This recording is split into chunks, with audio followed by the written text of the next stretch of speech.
esteemed speakers, I wanted to express my profound gratitude to the Ministry of Foreign Affairs of Armenia and the National Academy of Sciences, and personally to Mr. Ghazarian for organizing this conference, and also to Marta Ayvazyan for their incredible job, really magnificent job that they've done. So, India, in September of this year, I was reading very exciting news that India became the 5th largest economy in the world, taking over the United Kingdom. And as a 10.2 trillion economy, I remember those years when we were discussing back in New Delhi that India is on the path of becoming global superpower and the advancement of India. When I read this news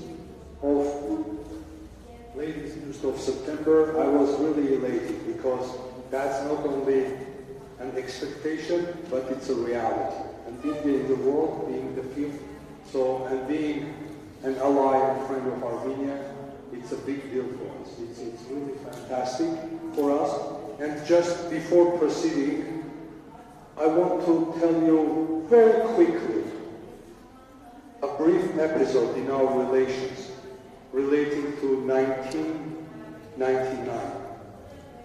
So I was Deputy Foreign Minister at that time, 1999, of Armenia. And then in India, let me start with 98. May 1998, in Pokhran, India conducted nuclear tests, which is called Pokhran 2, a series of tests, nuclear tests.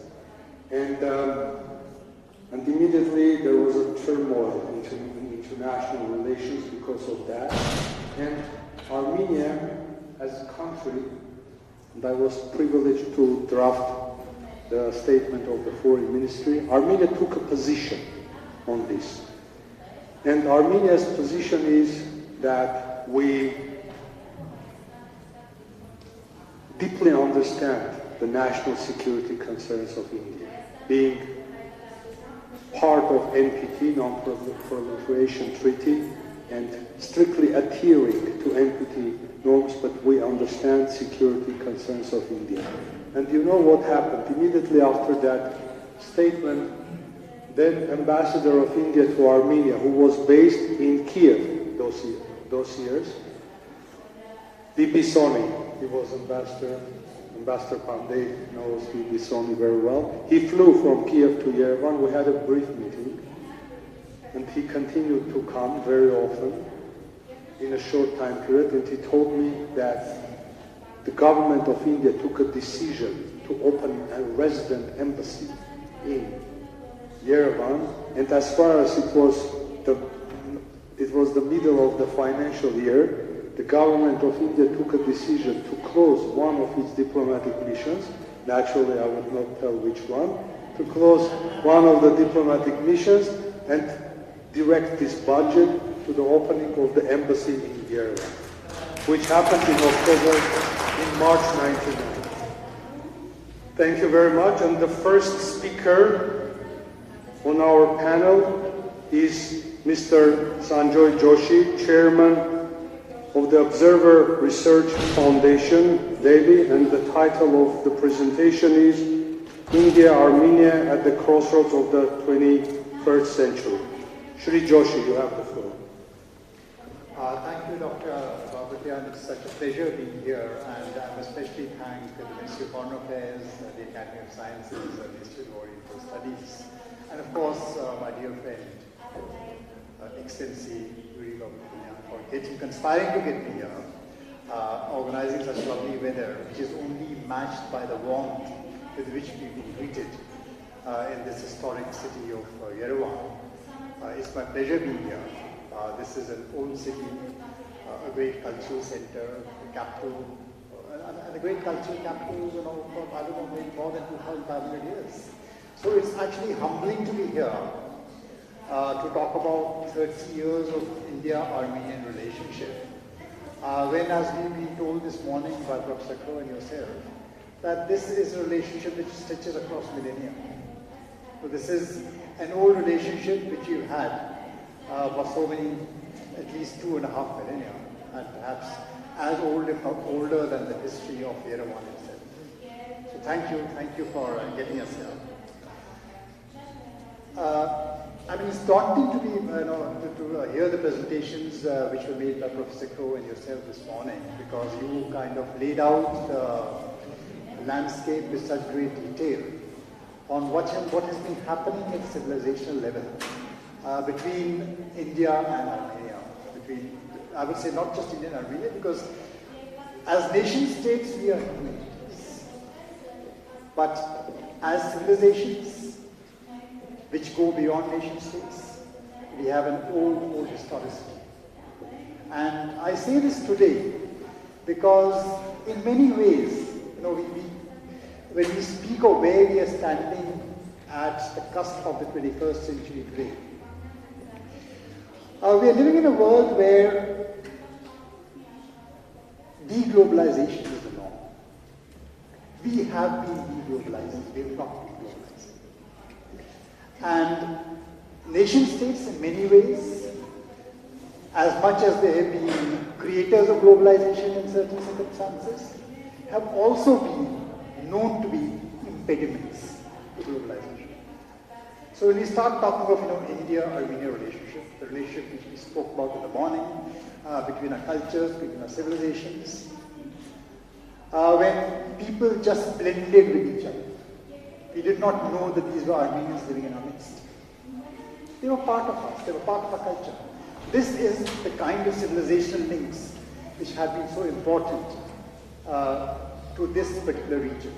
And this is the region which I talk about, is the Afro-Eurasian region, which in many ways today is reasserting itself as a center of new geopolitics.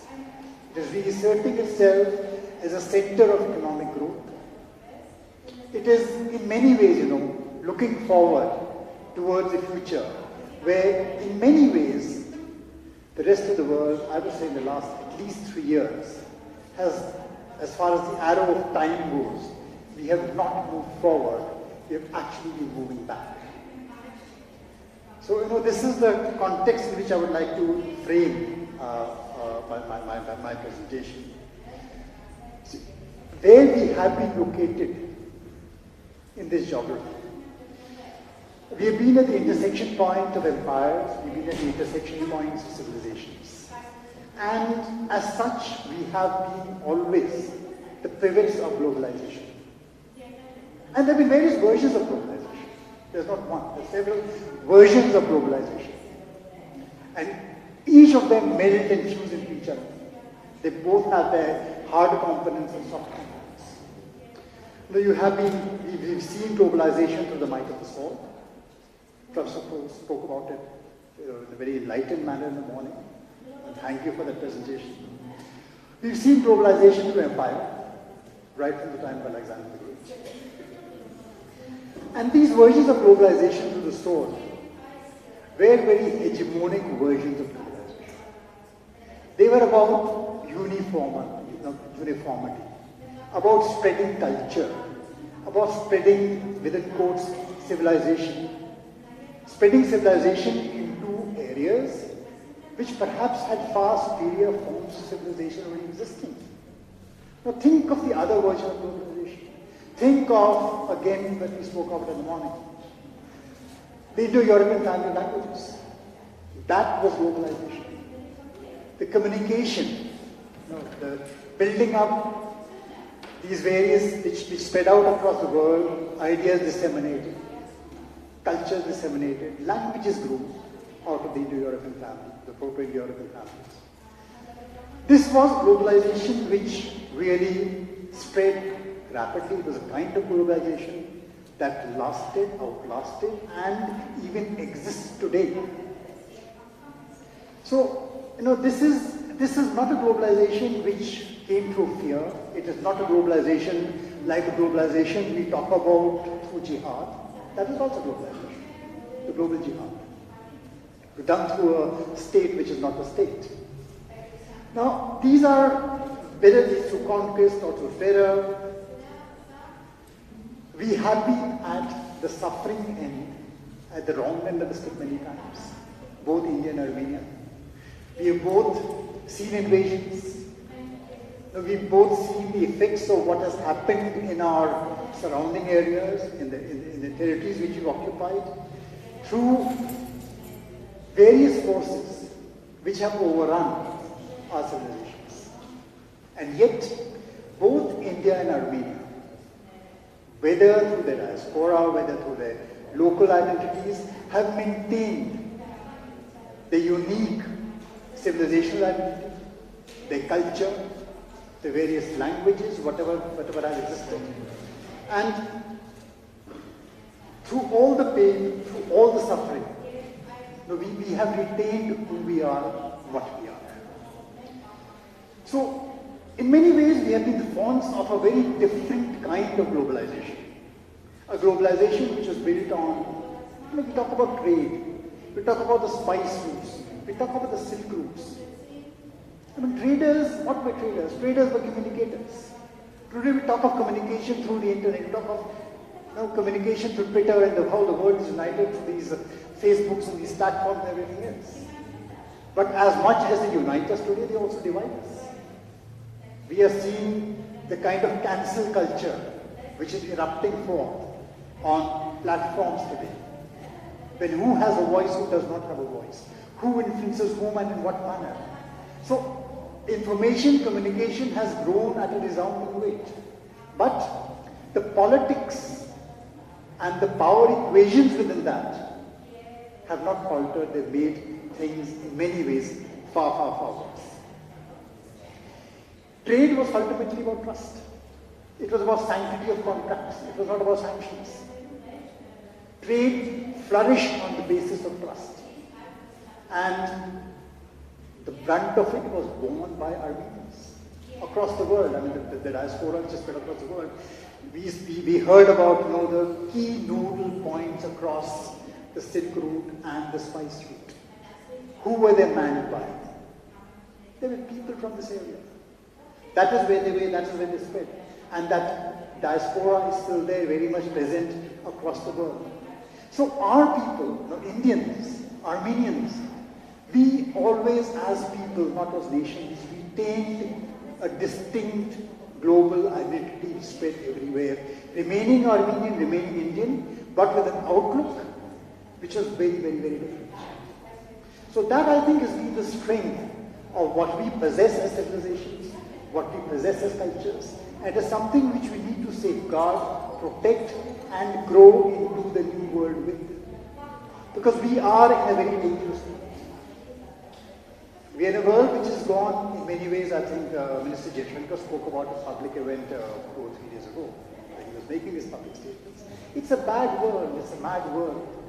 The next 5-10 years, countries like ours are going to have a difficult time just negotiating the space to be able to do what we know is right.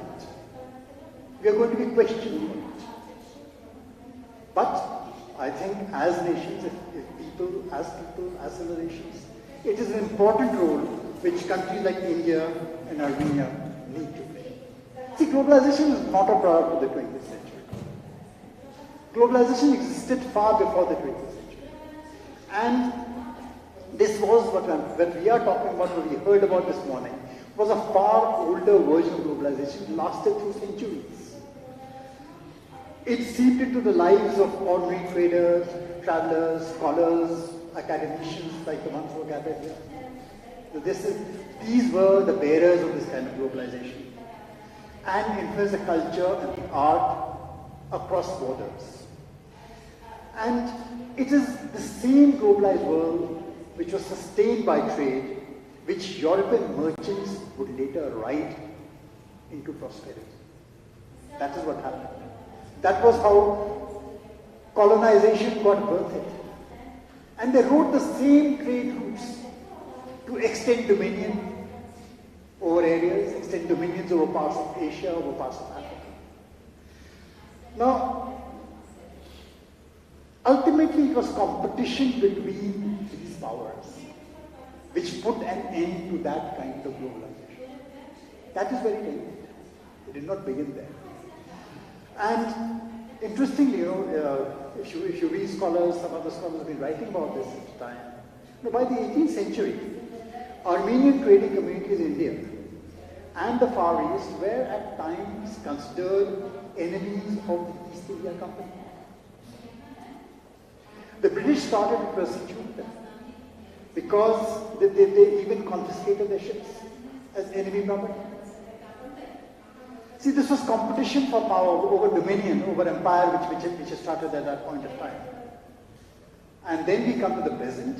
I mean, here on the one side in the morning discussing a globalization which lasted centuries. There was another kind of globalization which just lasted maybe a generation, which we are still smarting from the wounds of. This is what was celebrated by Fukuyama at the end of history in 1992. It just took one generation to solve, not more than that. And I say one generation because actually even that one generation is far too long. The trouble started much before. The trouble started maybe with 9/11. The trouble started with the scourge of terror.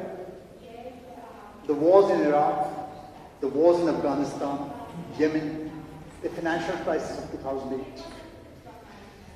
Then you had the US-China strategic competition, the trade and technology wars which completely have taken over the world today.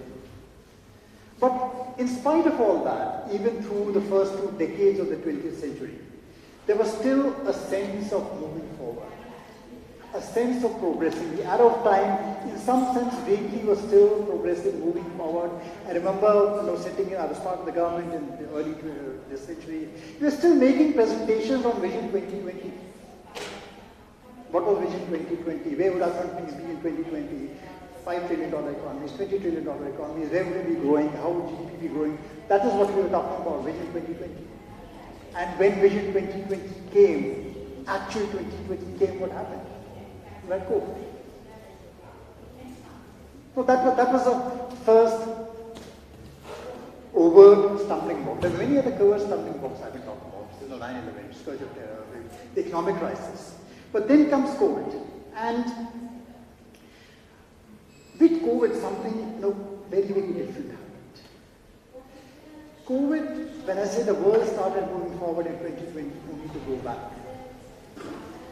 Let us remember that COVID revived memories of an old fracture which the world, I think, had forgotten. That was the North and South divide. COVID reignited the North and South divide. A pandemic which should have united a tech-enabled world, which should have enabled, which actually united the world, which should have brought everyone together, actually started dividing nations between those who had vaccines and those who didn't have vaccines. Not that it made any difference in the long run. Nations who had vaccines probably suffered as much as nations did not. No one came out smiling at the end of COVID. And yet, our multilateral institutions, our organizations, showed us the frailties of the kind of fiction of this globalized world which we had tried to create. So there was a problem. We were in a deep problem. And this one great pandemic which actually have brought us together, there were many other things which have brought us together, whether it is battling climate change, whether it is the commons of space, living in a common community. Everything which should have brought us together only ended up dividing us further, really creating more and more fissures, not just between countries, but within countries. Completely disrupting the political and socio-economic fabric of nations across the world.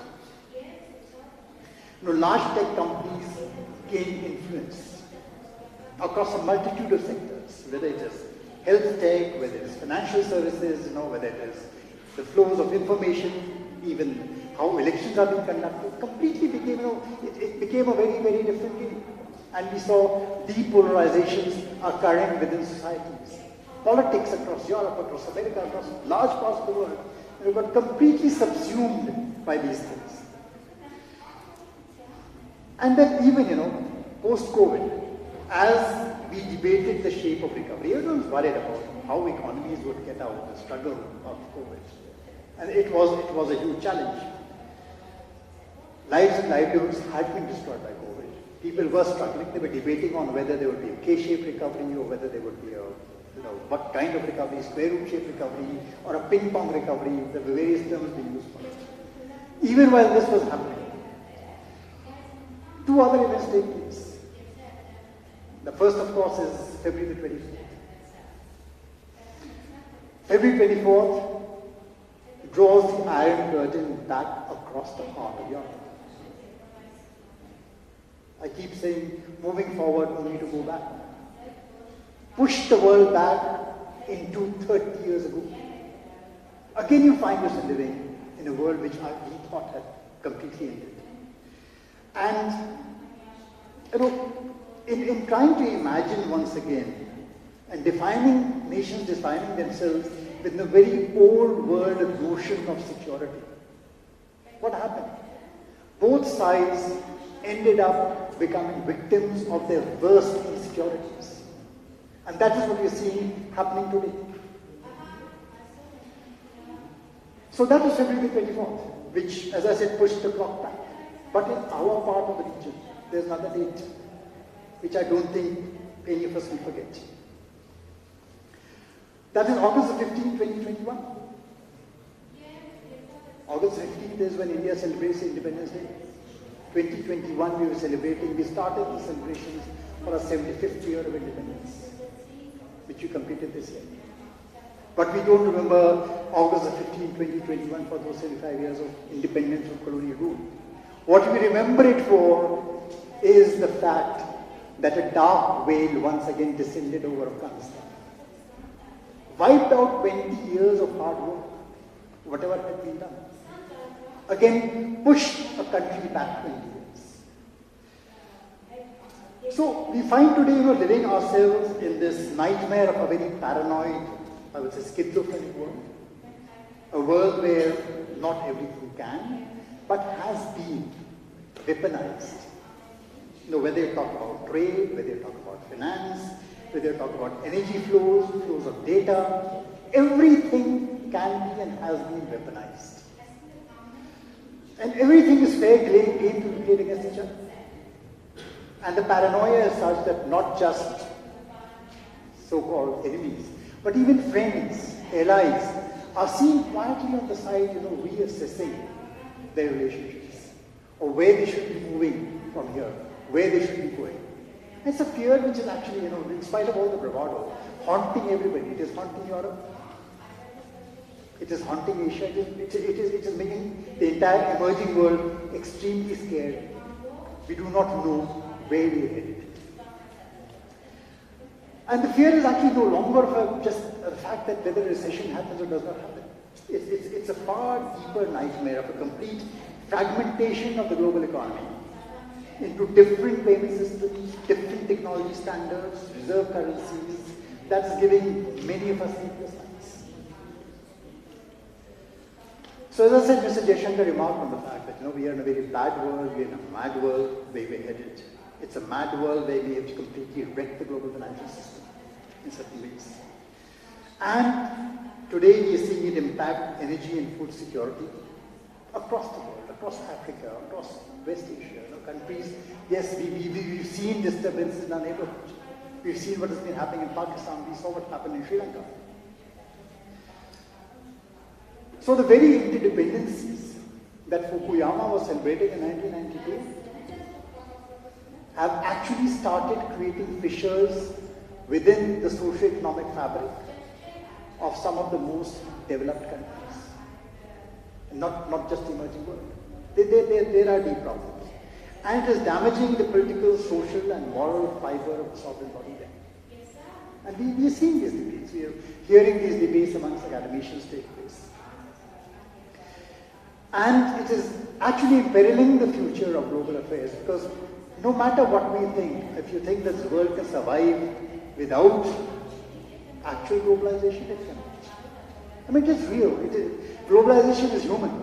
It is about being who we are. We are human. And yet, you have seen geopolitics and geoeconomics inhabit, I would say, two parallel universes. They don't seem to be in sync with each other. It's exactly like they live in completely two parallel universes. So on the one hand, you know, countries which are tethered to each other by deep ties of economy, technology, collaboration, and yet who are refusing to collaborate with each other. So the result is there's conflict today which is threatening to slip across multiple domains, whether it is military, cyber, space, trade, finance, information, technology, and it actually poses an existential threat to the world as we know it, as we have known it. And both of us, I think that is why we have come together today. And people keep asking, what has happened, what changed? Why are India and Armenia today talking together? Why is there a conference taking place on 30 years of Indo-Armenian relationships of diplomacy? Today in 2022 talking about it. Well, that is the reason, because this is all the more reason why our interest and outlook on the interplay of global and regional forces are actually coming together. They're coalescing in deeper ways than perhaps even we understand in each other's. And that is the reason why this is getting important. And that is why today we have so many people, such excellent minds, you know, cogitating on these issues. And yes, Excellency, you said Armenia stood by India in times, whether it is the nuclear test, whether it is Astana and Kashmir, lots of we stood with each other. As far as the conflict in the region is concerned, India stands with Armenia. It understands what is happening here. It sees a very disruptive geopolitics taking shape locally. It is taking place locally, across West Asia, it is taking place across South Asia. And yes, we are worried. We are worried with you about it.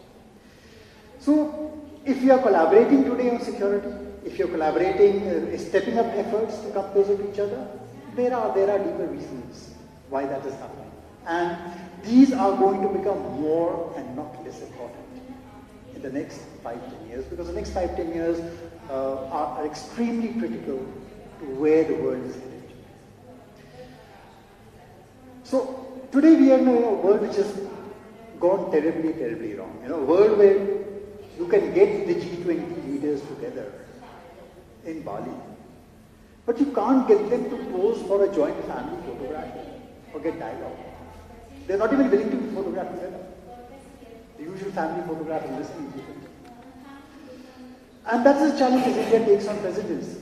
How do we navigate? Can we as the president of the G20 make sense out of this? I think this is a great responsibility and has happened at a very significant time for a country like India. This region has always been home, not just now. This has always been home to the reality of a multi-power, multipolar reality. We've lived it. And today, what we are seeing as an emerging vacuum in the area, and that is what makes us feel insecure. Where great powers, seem distracted by old world conflicts. Many of these conflicts, as I say, should have been buried years ago, but they haven't. They've been revived.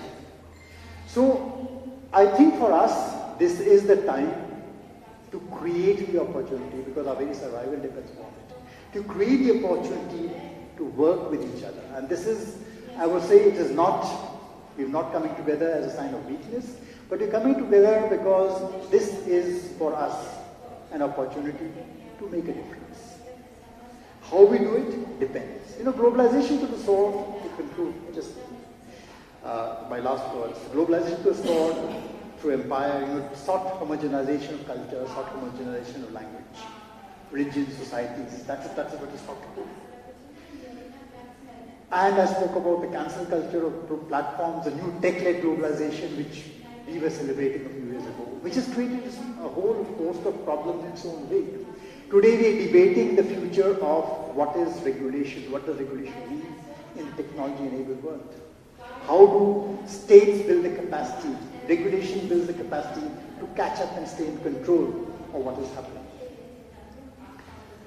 And I think in India, there has been some thought on this and how this is happening. India has started propagating what is called the third way, which is neither the America big tech-led way, which is neither the European way, which is the third way where we see collaborations, where we start talking of open forms of architecture, of some things, creating platforms where everyone can write, which are owned by people, which still retain the ability to trade, to do commerce, but which are open networks, which people can build upon.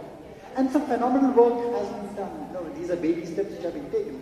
But these are things which are making a difference. If India grows into a $10 trillion economy, yes, it will grow on the back of some of these, provided the other contours remain right.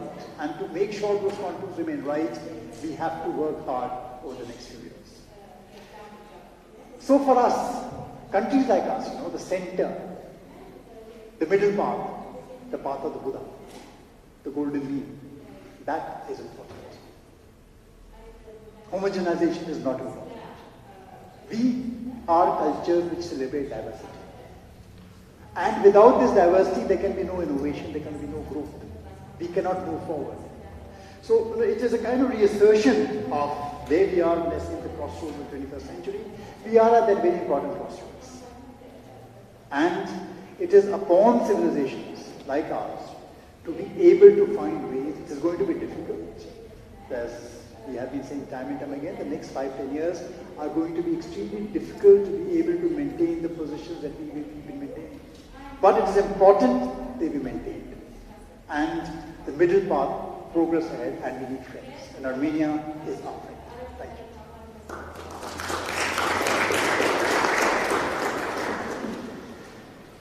you. Dhanyavad, Sri Joshi. Thank you very much for your absolutely interesting presentation. We have our next speaker, who is Professor Ruben Safrasyan, full member of the National Academy of Sciences of Armenia, Counselor of the Director of the Institute of Oriental Studies, and his presentation is titled South Caucasus on the Threshold of a New Global Order. And on a personal note, I want to tell you that Mr. Safrasyan represents, as also Institute of Oriental Studies, as one of the as a main organizer of today's event, represents the best that we have in Armenia. I can tell you that it's a center of excellence for us, and for very many years, decades, it was the place where the best of the best were coming out, including in my own institution, the Ministry of Foreign Affairs. So the best of the best were coming from this very institute. And today, not only the tradition continues, this tradition that was established since the Soviet period, but also it is a blossoming institution. When I follow the Facebook posts and personal and institutional of the Institute of its director, esteemed Mr. Ghazarian, I can see that simultaneously, like, I don't know, 10, 15 conferences, events are happening. It's very exciting. So it's, I will switch to Armenian for a second. It's very difficult to give the exact translation of that phrase in English. But հայրս խոսք ունի, ասում է հոգիս փառավորվում է։ Երբ որ տեսնում եմ, հետևում եմ, իսկապես հոգիս փառավորվում է։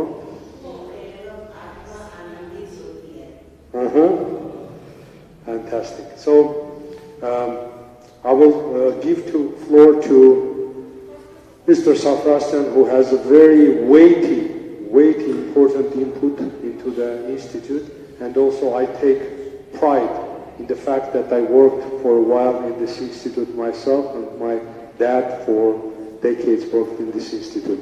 The floor is yours, Academician Safrasyan.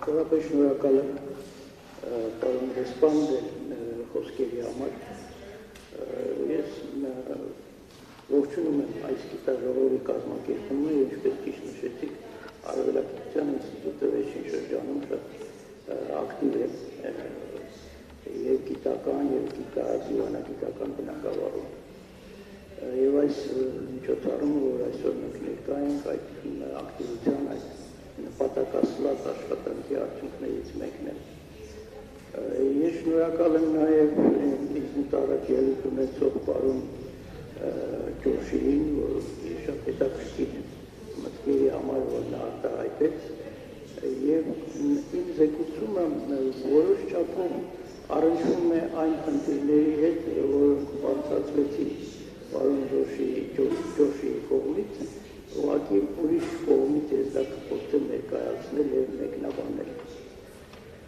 Իմ զեկուցումը վերնագրված է մեր տարածաշրջանը Հարավային Կովկասը նոր աշխարհակարգի շեմին։ Եվ վերնագիրը արդեն ենթադրում է, որ բնութագիր տրվի այդ նոր աշխարհակարգին, որը շատ եւ շատ մասնագետների կողմից իսկապես շատ սպասելի երևույթ է եւ հավանական երևույթ է։ Իմ ընկալումը նոր աշխարհակարգի հետևյալն է, որ այդ նոր աշխարհակարգը, որը ստեղծման գործընթացի մեջ է, պետք է լինի աշխարհակարգ, որը չի ունենա հեգեմոն պետություն։ Հիմնված կլինի, ինչպես պարոն Ջոշին նշեց, բազմազանության սկզբունքի վրա եւ պետությունների իրական հավասարության սկզբունքի վրա, անկախ նրանց չափսերից եւ հզորությունից։ Եվ եթե այս տեսակետից նոր աշխարհակարգի իմ ընկալման տեսակետից մենք փորձենք տեղափոխվել մեկ մակարդակ ներքև համաշխարհային մակարդակից տարածաշրջանային մակարդակ, մեր տարածաշրջան, ես կարծում եմ, որ այո, մեր տարածաշրջանն էլ է մտնում այդ նոր աշխարհակարգի ընդհանուր համակարգի մեջ։ Եվ այդ գործընթացը Հարավային Կովկասի որ ազդարարեց մուտքը նոր աշխարհակարգ, ձևավորվող աշխարհակարգ, որը դեռ չկա եւ տարիներ, 10 տարի գուցե ավելի պակաս տարիների կտևի, այդ որքան էլ որ դա պարադոքսալ կարող է հնչել, այդ երևույթը, որը մեզ ճանապարհ հարթեց մեզ համար, մեր տարածաշրջանի համար դեպի նոր աշխարհակարգ, դա 20 թվականի 44 օրվա պատերազմն է։ Այդ պատերազմը արդյունք էր ագրեսիվ գործողությունների, որը ձեռնարկեց Ադրբեջանը, եւ ըստ էության պատերազմը դեմ էր հակամարտությունների խաղաղ ճանապարհով լուծման սկզբունքին, որը ընդունված է Երմակի կողմից եւ շատ միջազգային կազմակերպությունների կողմից։ Եվ ինչպես ասեցի, այդ ագրեսիվ պատերազմը ըստ էության ազդարարեց, որ մեր եւ պատերազմի ավարտը ազդարարեցին, որ մեր տարածաշրջանը մտնում է այս գործընթացի մեջ, համաշխարհային գլոբալ գործընթացի մեջ, նոր աշխարհակարգի ձևավորման։ Ես տեսնում եմ երկու միտում մեր տարածաշրջանում։ Նրանցից մեկը դա ես կբնութագրեի որպես հին աշխարհակարգի արտահայտում մեր տարածաշրջանում։ Դա արտահայտվեց, ես հիմա կբացատրեմ ինչև դրա տակ հասկանում, դա արտահայտվեց եւ պատերազմի նախապատրաստման փուլում, եւ պատերազմի ժամանակ, եւ պատերազմից հետո։ Այդ միտումը ըստ էության, ես ասեցի, ներկայացնում է հին աշխարհակարգը։ Հիմնվում է հեգեմոնիայի սկզբունքի վրա, այսինքն Թուրքիան եւ թուրք-ադրբեջանական տանդեմը, բայց իրականում իհարկե Թուրքիան ձգտում է հեգեմոնիային մեր տարածաշրջանում, այսինքն իմ մեկնաբանության շրջանակներում այդպիսով փորձ է արվում տարածաշրջանը պահել իմ աշխարհակարգի շրջանակներում։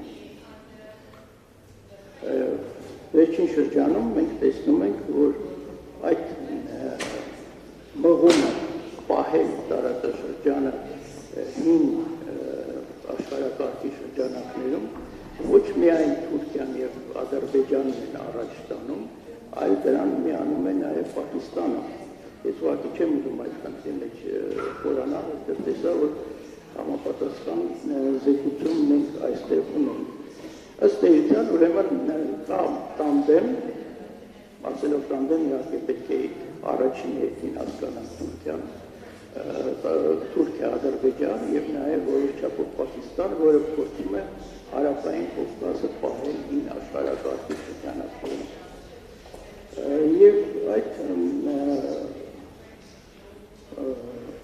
միտումը ըստ էության ստացավ իր ձևակերպումը։ Դա Շուշիի հռչակագիրն էր 2021 թվականին, որտեղ մի կողմից ձևակերպվեց թուրք-ադրբեջանական միացյալ ապագայում միացյալ պետության ստեղծման գաղափարը, որովհետև եթե մենք վերլուծենք այդ հռչակագիրը, այստեղ խոսքը գնում է երկու պետությունների ոչ միայն ինտեգրման, այլ նաև միասնական որոշ չափով պետականության մասին, որպես մոդել, ես կարծում եմ ընդունվել է Ռուսաստան-Բելարուս այդ դաշնային պետությունը։ Այստեղ արտահայտված է պանթուրքիզմի գաղափարախոսությունը, որը 19-րդ դարի վերջի 20-րդ դարի սկզբի ծնունդ է, եւ դա իր մեջ կրում է շատ ուժեղ ռասիստական բնույթ, չեմ ասում ուլտրանացիոնալիստական, ծայրահեղ ազգայնական, ազգայնամոլական։ Եվ փաստորեն 2021 թվականին այդ հռչակագիրը Շուշիի արտահայտեց արդեն փաստագրական ձևով այս միտումի ձևակերպումը։ Երկրորդ միտումը, որը մեր տարածաշրջանում հայտ է եկել, ես կարծում եմ կապված է այն հանգամանքի հետ, որ Հայաստանը առաջ է քաշում հակամարտությունների ոչ միայն խաղաղ կարգավորման գործընթացը, այլ ոչ թե ագրեսիվ պատերազմի միջոցով, այլ հիմնվում է այն մոտեցման վրա, որ պարտադրանքը միջազգային հարաբերություններում պետք է տեղ չունենա։ Ես ավելի մանրամասն հետո կներկայացնեմ երկրորդ միտում, ուղղակի հիմա բացատրեմ իմ միտքը։ Մենք տեսնում ենք հետևյալ պատկերը.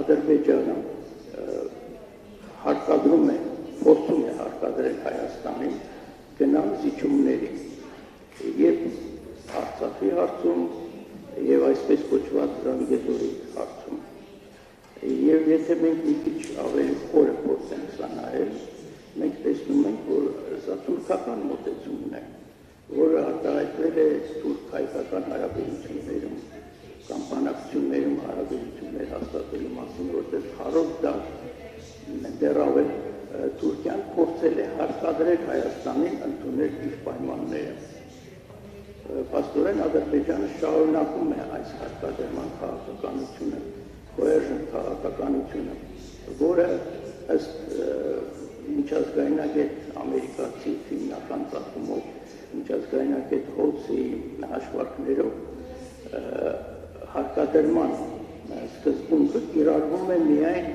10%-ից ավելի քիչ հարաբերություններում ժամանակակից աշխարհում, խոսքը միջպետական երկկողմանի հարաբերությունների մասին է։ 90 եւ ավել տոկոսը հիմնվում են պետությունների միջև հարաբերությունների կոմպրոմիսի վրա, այսպես թե այնպես։ Թուրքիան մոտ 30 տարի Հայաստանի նկատմամբ կիրառում է այս հարկադրման քաղաքականությունը, եւ մենք տեսնում ենք, որ վերջին 2 տարվա ընթացքում Ադրբեջանն էլ է անցել հարկադրման քաղաքականության, բայց Ադրբեջանը այս հարկադրման քաղաքականությունը կարելի ասել կատարելագործել է։ Եթե Թուրքիայի հարկադրման քաղաքականությունը հիմնվում է հիմնականում դիվանագիտական միջոցների վրա, հիմնականում այն, որ Թուրքիան սահմանը փակ է պահում, փորձում է տնտեսական առումով ճնշել Հայաստանին, որ Հայաստանը դիչումներ գնա սահմանը բացելու համար, օգտվում էր այն հանգամանքից, որ Հայաստանը չունի երկրպետող եւ այլն, ապա Ադրբեջանը իր հարկադրման դիվանագիտությունը կառուցում է բացահայտ ուժի կիրառման վրա։ Տեղ է ունենում եւ սահմանի վրա Ադրբեջանի ագրեսիվ գործողություններ, Ադրբեջանը զավթել է Հայաստանի տարածքի մի մասը, նույնիսկ հումանիտար խնդիրները, այսինքն ռազմագերիների խնդիրը Ադրբեջանը փորձում է օգտագործել իր հարկադրման համար հրաժարվելով վերադարձնել հայ ռազմագերիներին, այսինքն մենք կարող ենք սա բնութագրել որպես հարկադրման քաղաքականության չակետների մեջ նոր որակ Ադրբեջանի կողմից։ Եվ փաստորեն, ինչ է հարկադրում, ինչ է դրա դեմ փորձում իրականացնել Հայաստանը։ Մենք տեսնում ենք Հայաստանի քաղաքականությունը հիմնված է շատ պարզ սկզբունքների վրա, որոնց հիմքում արդարության գաղափարն է, այսինքն Արցախի ժողովրդի անվտանգությունը։ Եթե Արցախը գտնվի Ադրբեջանի կազմում, ապա ոչ մի գարանտիա չկա, որ Ադրբեջանը չի իրականացնի ցեղասպանություն Հայաստանի Արցախի ժողովրդի նկատմամբ։ Մյուս պարզ սկզբունքը այն է, որ պետք է հարաբերությունները հաստատվեն ոչ թե պարտադրանքի միջոցով, այլ ինչպես ասեցի, կոմպրոմիսի, համատեղ ընտրությունների կոմպրոմիսի միջոցով, իսկ Ադրբեջանը հակառակը։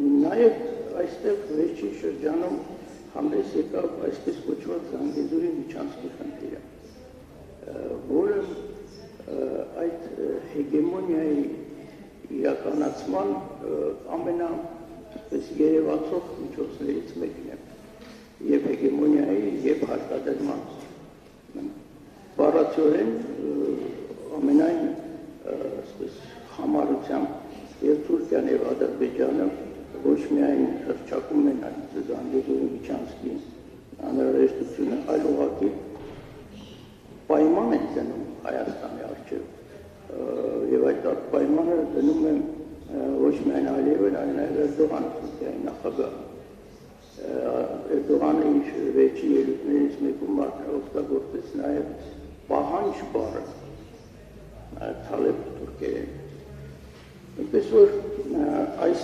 միջանցքը ուղղակի մեր բարեկամների համար ավելի պարզաբանեմ, խոսքը գնում է այն մասին, որ Թուրքիան եւ Ադրբեջանը փորձում են ստանալ էքստերիտորիալ իրավունք Հայաստանի վրա, տարածքի վրա, այսինքն փորձում են Զանգեզուրի միջանցքի պատրվակի ներքո ոչ միայն հաստատել Նախճեվանի եւ Ադրբեջանի միջև հիմնական հատվածի Ադրբեջանի, ինչի Հայաստանը պատրաստ է, այլ նաև ըստ էության սկսել Սյունիքի Հայաստանի պատմական այդ կարևոր տարածաշրջանի զարգացման գործընթացը։ Եթե դուք քարտեզների վրա նայեք, որոնք տարածվում են Թուրքիայում, ընդ որում նաև պետական հաստատությունների կողմից, այնտեղ Զանգեզուր միջանցք ասելով ցույց է տրվում, որ դա ամբողջ Սյունիքն էլ անելավ է։ Փաստորեն խոսքը գնում է պարտադրման, հարկադրման միջոցով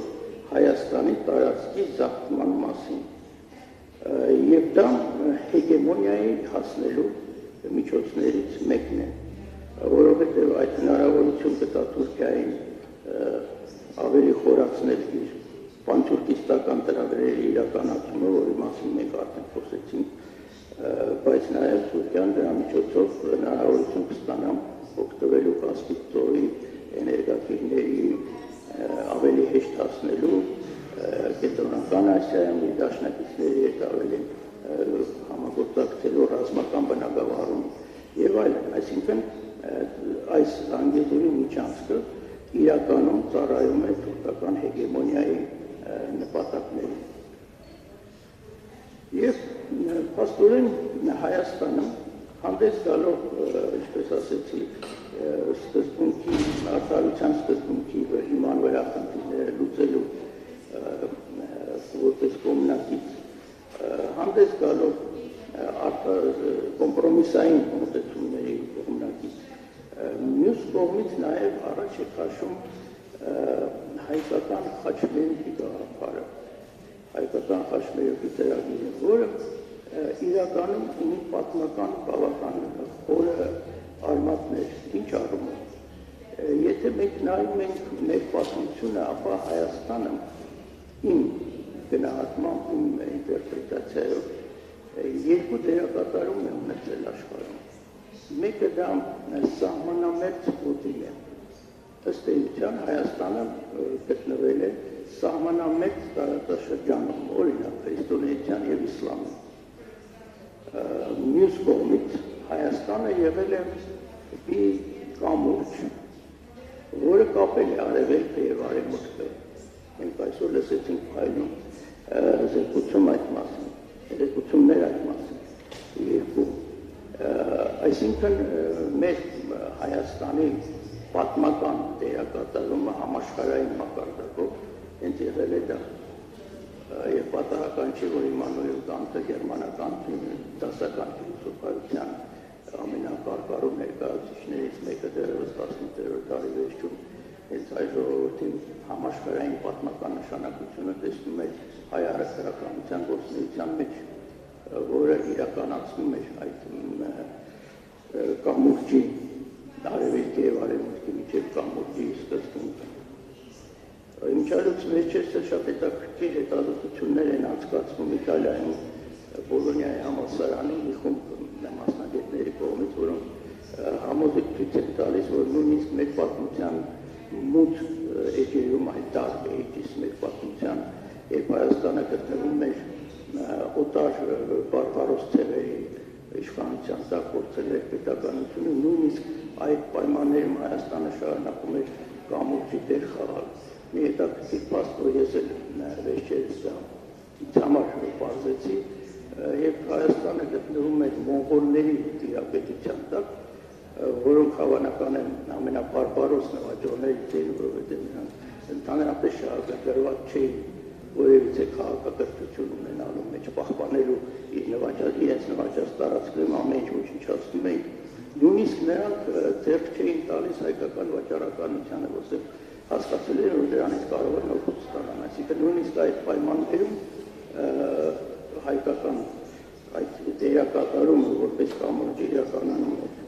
Եվ հիմա, երբ Հայաստանը առաջ է քաշում խաչմերուկի գաղափար, ըստ էության հիմնվում է հենց այդ սկզբունքների վրա, այդ առաքելությունների վրա, որ եղել է մեր ժողովրդի պատմության մեջ։ Եվ այս առումով ես մեծապես կարևորում եմ այն պրոյեկտը, որը նախապատրաստվում է, դա Հայաստան, Իրան, Հնդկաստան, Վրաստան սեկտոր պրոյեկտն է, որի մասին մենք այսօր կլսենք զեկուցում։ Փաստորեն դա վերականգնում է Հայաստանի խաչմերուկ լինելու կամուրջ, իսկ հիմա խաչմերուկ լինելու հանգամանքը։ Իսկ դա նշանակում է, որ փաստորեն մենք ունենք երկու պրոյեկտներ տարածաշրջանում, մեկը թուրքական, պանթուրքիստական, ադրբեջանական հարկադրման ուժի վրա հիմնված հեգեմոնիայի ձգտող պրոյեկտներ, մյուսը խաչմերուկի պրոյեկտն է, որ Հայաստանը կարող է պրոյեկտի առաջ տանողը լինել։ Ես կարծում եմ եւ հույս ունեմ, որ կհաղթի երկրորդ պրոյեկտը եւ իրականանա այն սկզբունքը, որը առաջ է քաշել 20-րդ դարի մեծ մտածող Մահատմա Գանդին եւ այդ սկզբունքի այն նրա խոսքերով էլ ես ուզում եմ ավարտեմ իմ այս կարծիքությունը հետևյալն է նրա խոսքերը ես մեջ բերում եմ ապրելու միակ միջոցը ուրիշներին ապրել թույլ տալն է փաստորեն հայկական խաչմերուկի այդ պրոյեկտը հիմնվում է այս սկզբունքի վրա շնորհակալություն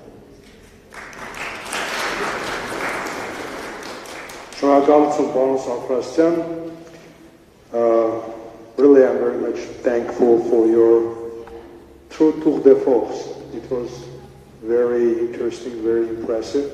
And a couple of housekeeping questions. Dear participants, ladies and gentlemen, so we still have 2 presentations on our panel. And it is envisaged that we are going to complete our session, this plenary, not the whole thing, this panel, I mean at 3:20. And time is really pressing. We have very short time. That's why I would kindly request next speakers to be brief, not to go beyond the given time frame, even to, if possible, to a little bit abridge it to make it on time. Thank you very much.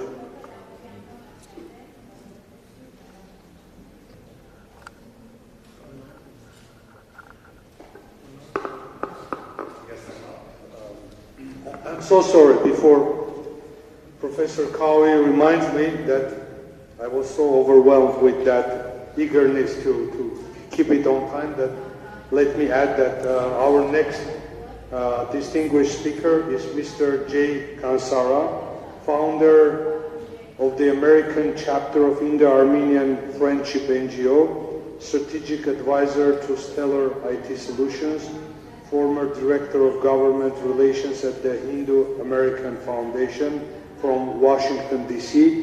And in his presentation, he's going to focus on activities of Pakistan in Artsakh. Thank you. Please, the floor is yours. Thank you. Thank you to the organizers for this robust conversation. I took the liberty of actually editing my title a bit to reflect how I really see what is happening in Pakistan and why it is present now in the South Caucasus region. I titled it Rallying Ertugrul's Mercenaries, Pakistan's Descent into Neo-Ottoman Revival.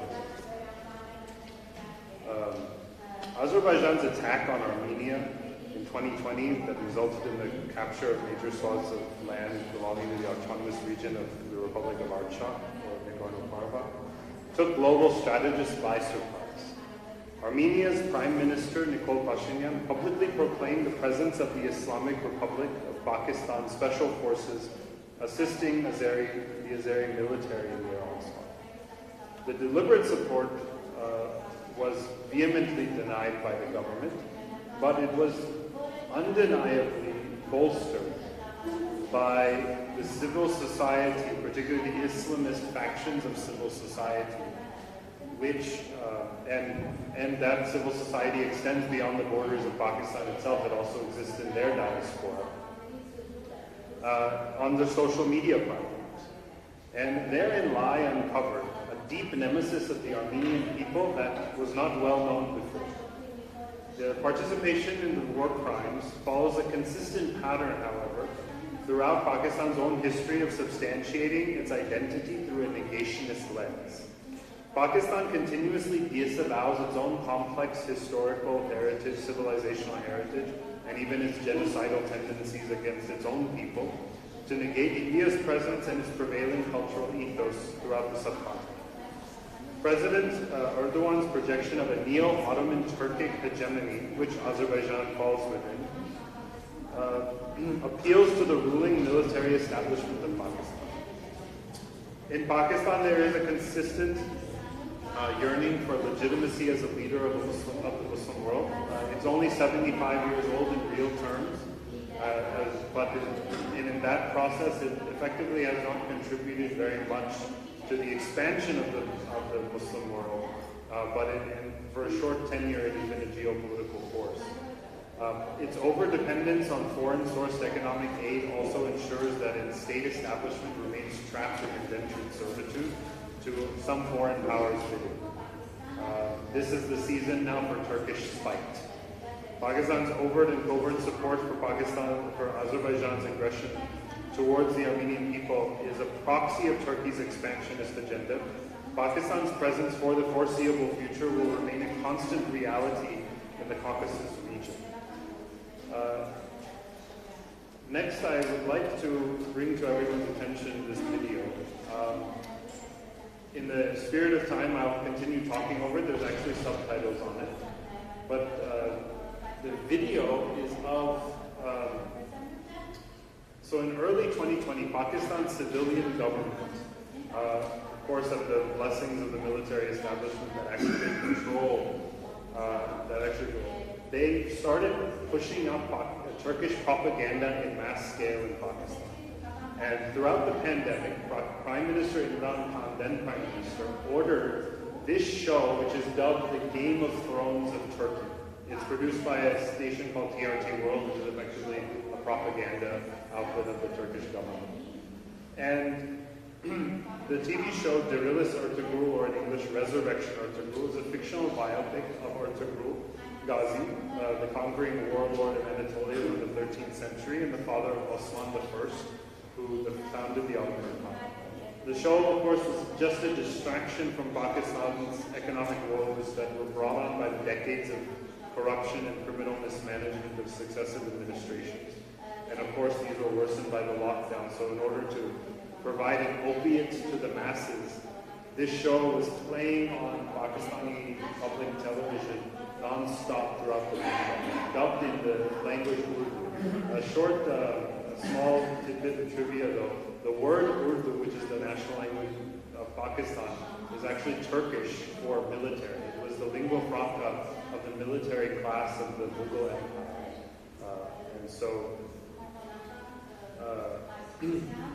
it is clear though that Ertugrul's mercenaries have now become indoctrinated by this latest edition of Pakistan's identity crisis, because Pakistan constantly needs a legitimizer of its national identity, because it was only born 75 years ago. And what is Pakistan? It remains at its core a reductionist reaction to the imminent liberation of the Indian subcontinent from British imperialism. And also, a couple decades prior to that, at the fall of the Ottoman Empire, the Caliphate movement was trying to resurrect or trying to bolster Ottoman's caliphate, but that failed. So Pakistan was effectively born out of the Ottoman Empire's collapse as an idea of shifting the leadership of the Muslim world. Pakistan, however, the concept of this nation state was flawed at its inception, because, as you can see here, there were actually two distinct geographies that were flanking India's vast expanse. West Pakistan, which was primarily the leadership of Pakistan, of course, is the Punjabi military establishment, but towards the south you have the Sindh province, to the west of that the Balochistan, and to the north of that Khyber Pakhtunkhwa, the northwest frontier province. And in the east you had the Bengali-speaking province, who actually, by population, made up most of Pakistan's population. And Pakistan is engaged in several full-scale wars over its tenure. It is namely with India. Its most deadly war actually was with itself when it attacked East Pakistan, because they felt that they had been disenfranchised, so they began a rebellion because of an election where a leader from East Pakistan was supposed to become Prime Minister of all of Pakistan. The Punjabi military elite simply could not allow that, so they then carried out a genocide, killing over 3 million people and raping over 400,000. Most of these people did belong to the Hindu community, but also the Bengali intelligentsia as well. Fast forward, Zulfikar Ali Bhutto, who actually became leader shortly thereafter. He and initiated Pakistan's nuclear project. And he said very famously that we will eat grass, but we will have the bomb. Pakistan was then an impoverished state. There was internal military coup. Military dictator Zia-ul-Haq actually had Zulfikar Bhutto hung to death. But he then successfully implemented the most radical Islamization of Pakistan by codifying blasphemy laws and other draconian measures. But during this time, though, Pakistan remained remained an ally of the West, namely America, while India remained a non-aligned state, but its foreign policy is believed to have tilted towards the Soviet Union. And during this time, Pakistan began supporting the Mujahideen with arms and shipments and other necessities from the United States in order to fight the Soviet Union. And that Mujahideen is what we know of today as the Taliban, had morphed into that. Pakistan then became a nuclear power in 1998 when India became a nuclear power. But Pakistan has extorted the United States and other countries in the West to feeding the corruption of illegitimate governments because Pakistan knows that it is an unstable state. In fact, the military keeps it in a quagmire of being an unstable state so that it can extort from the international community.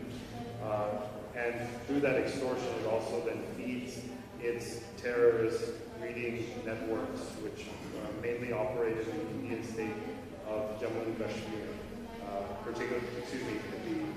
which carry out attacks in the Indian state of Jammu and Kashmir, but operate from Pakistan-occupied Kashmir, which is actually an integral part of India's territory that has been illegally occupied since Pakistan's formation. Then 9/11 happened. Pakistan is obligated to support the U.S. in the war on terror, but instead actually employs duplicitous tactics that hoodwinks the international community, and they lament to the world that it is India that is the bogeyman of our region, and therefore we are forced to carry out these. Our people are compelled to carry this out, but the state does not support them. That has been proven to be completely false and a lie, particularly in 2008. 26th of November, which we just commemorated the anniversary of 2 days ago. These jihadi mercenaries that have been trained in Pakistan by Pakistan intelligence services actually attacked the financial capital of India. In addition to high-profile hotels, they also targeted a Jewish Chabad house, which was quite gruesome.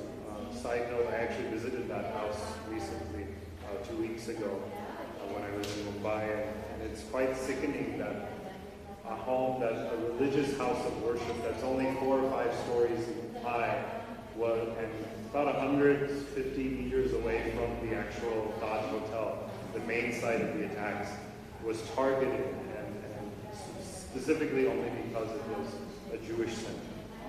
It continues to foment these types of attacks.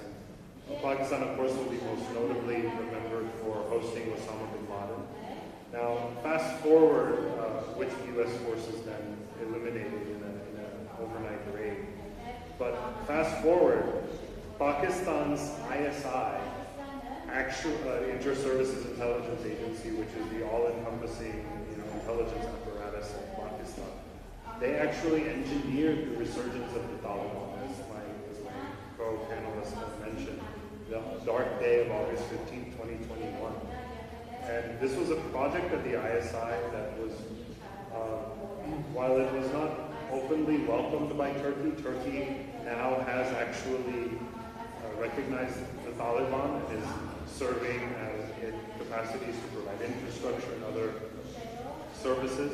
And it has reaped the reward of being the only NATO ally that regularly keeps in contact with the Taliban government. Pakistan seeks to leverage Turkey's position to justify the destabilization of Afghanistan.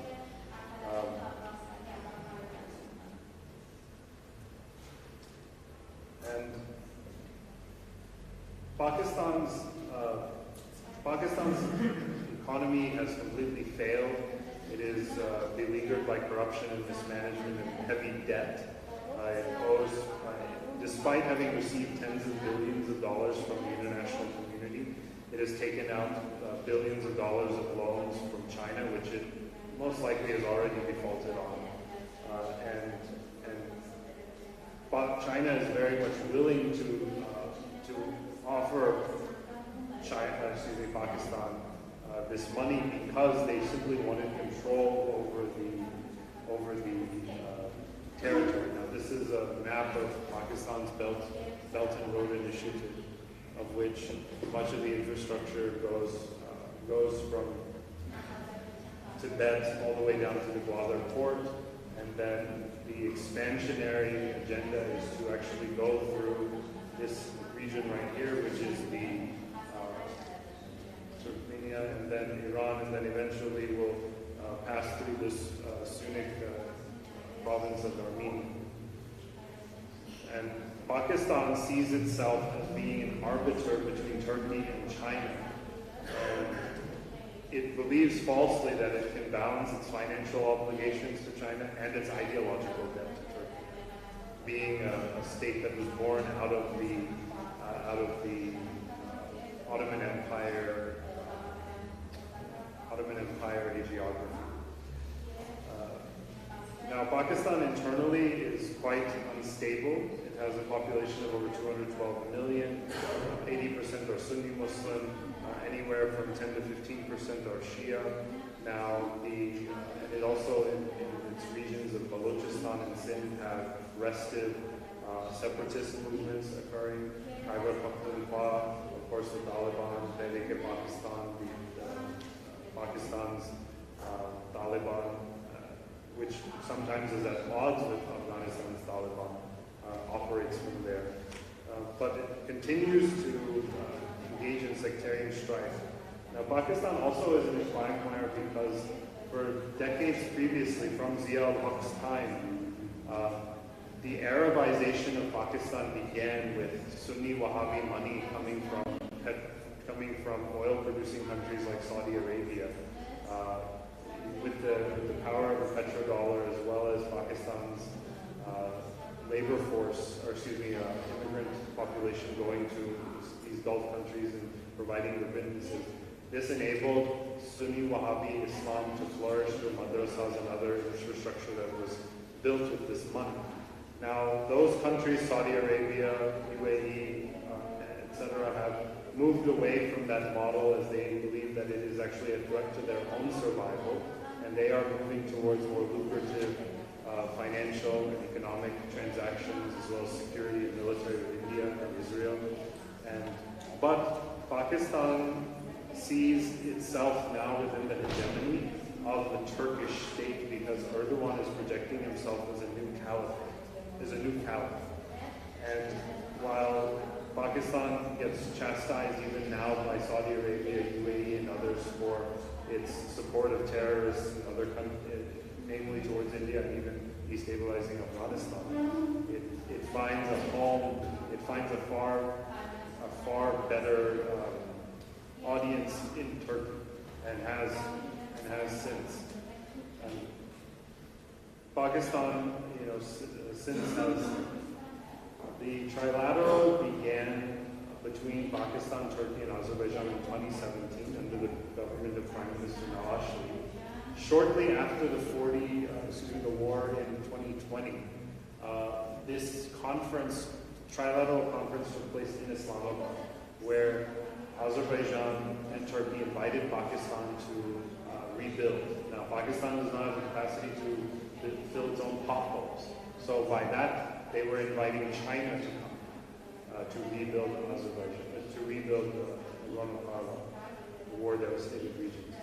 But if you look at this picture, what you see the Pakistani Foreign Minister Shahid with Qureshi, the Turkish Foreign Minister, and the Azeri Foreign Minister. What Pakistan wants to project now is a new Muslim world order, where they can be the arbiter between a Sunni, effectively a new Sunni cleric, and a Shia state that is outside of Iran's orbit. And they could never do that standing between a Sunni Wahhabi cleric or an Arab sheikh and an Iranian ayatollah. So this to Pakistan is existential in ensuring that they can project geopolitical power beyond their region.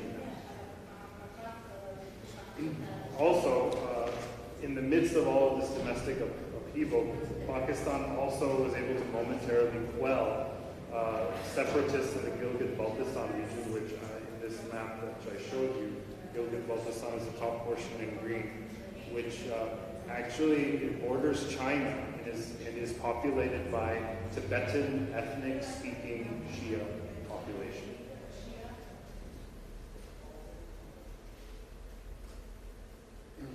In addition to that, with Pakistan being on the brink of financial collapse, and also they suffered a catastrophic flooding, innocent people, almost 2,000 died, cost $3.2 trillion worth of damage. In the midst of that, Turkey is providing considerable financial aid, but they are delivering it through many of the actors of the Ertugrul series.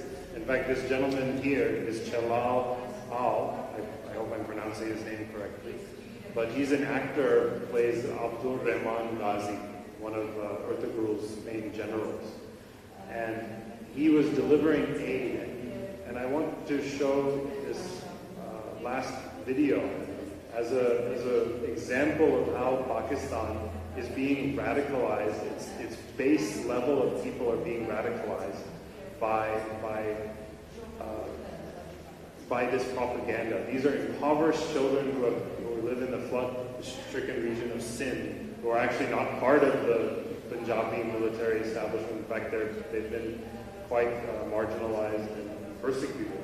But he is shouting Turkiya, Turkiya, Turkiya to them. And Pakistan Zindabad, Turkey Zindabad, meaning long live Turkey, long live Pakistan.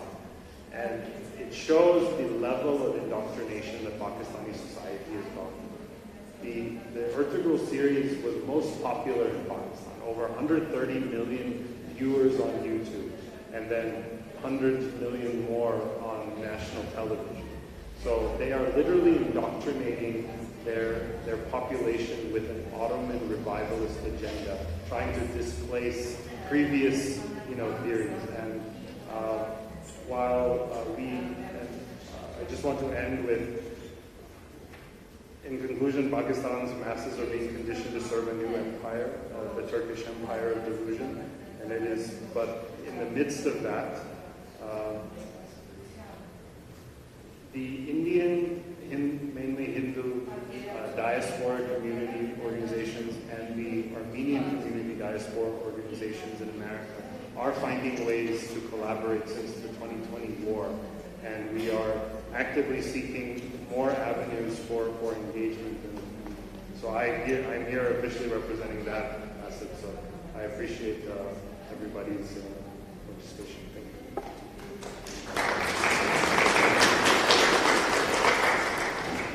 Mr. Kansara, profoundly grateful for your very enlightening presentation.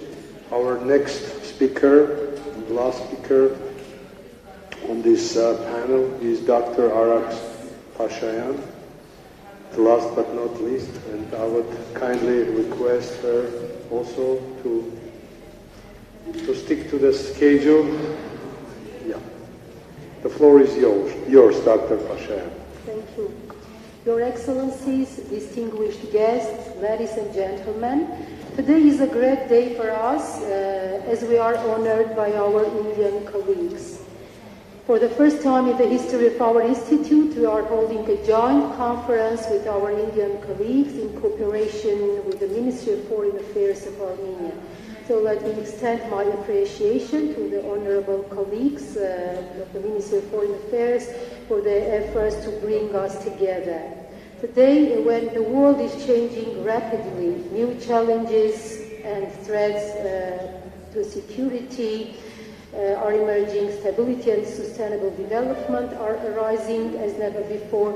More than ever, we need each other to discuss the most important issues of the region. Today I'm going to speak about the transformation of India's South Caucasus policy. The topic is of great interest to us in both scientific and political terms. The South Caucasus is one small component of India's global foreign policy and its mega projects. Since the collapse of the Soviet Union, the South Caucasus has played a relatively minor role in India's foreign policy.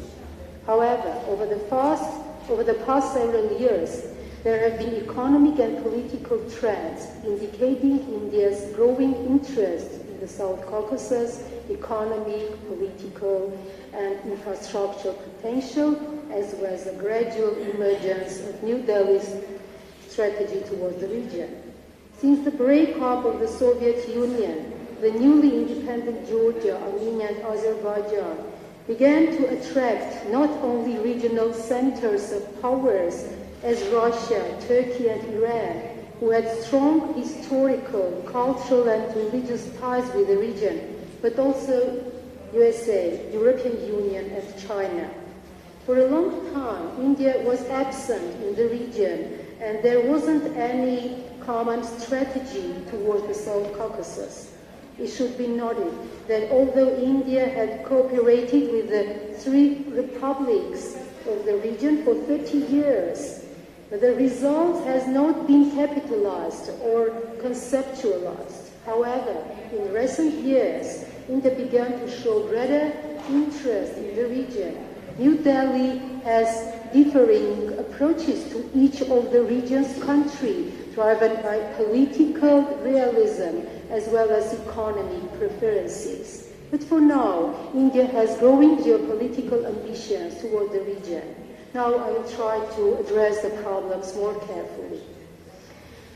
So let's start from Georgia. There is a big potential for Georgia-India economic and touristic and political cooperation. Tbilisi and New Delhi launched free trade talks which will have a positive impact on bilateral trade. Moreover, Georgia and India signed an air service agreement with the purpose of running non-stop flights with the low-cost airline Indigo.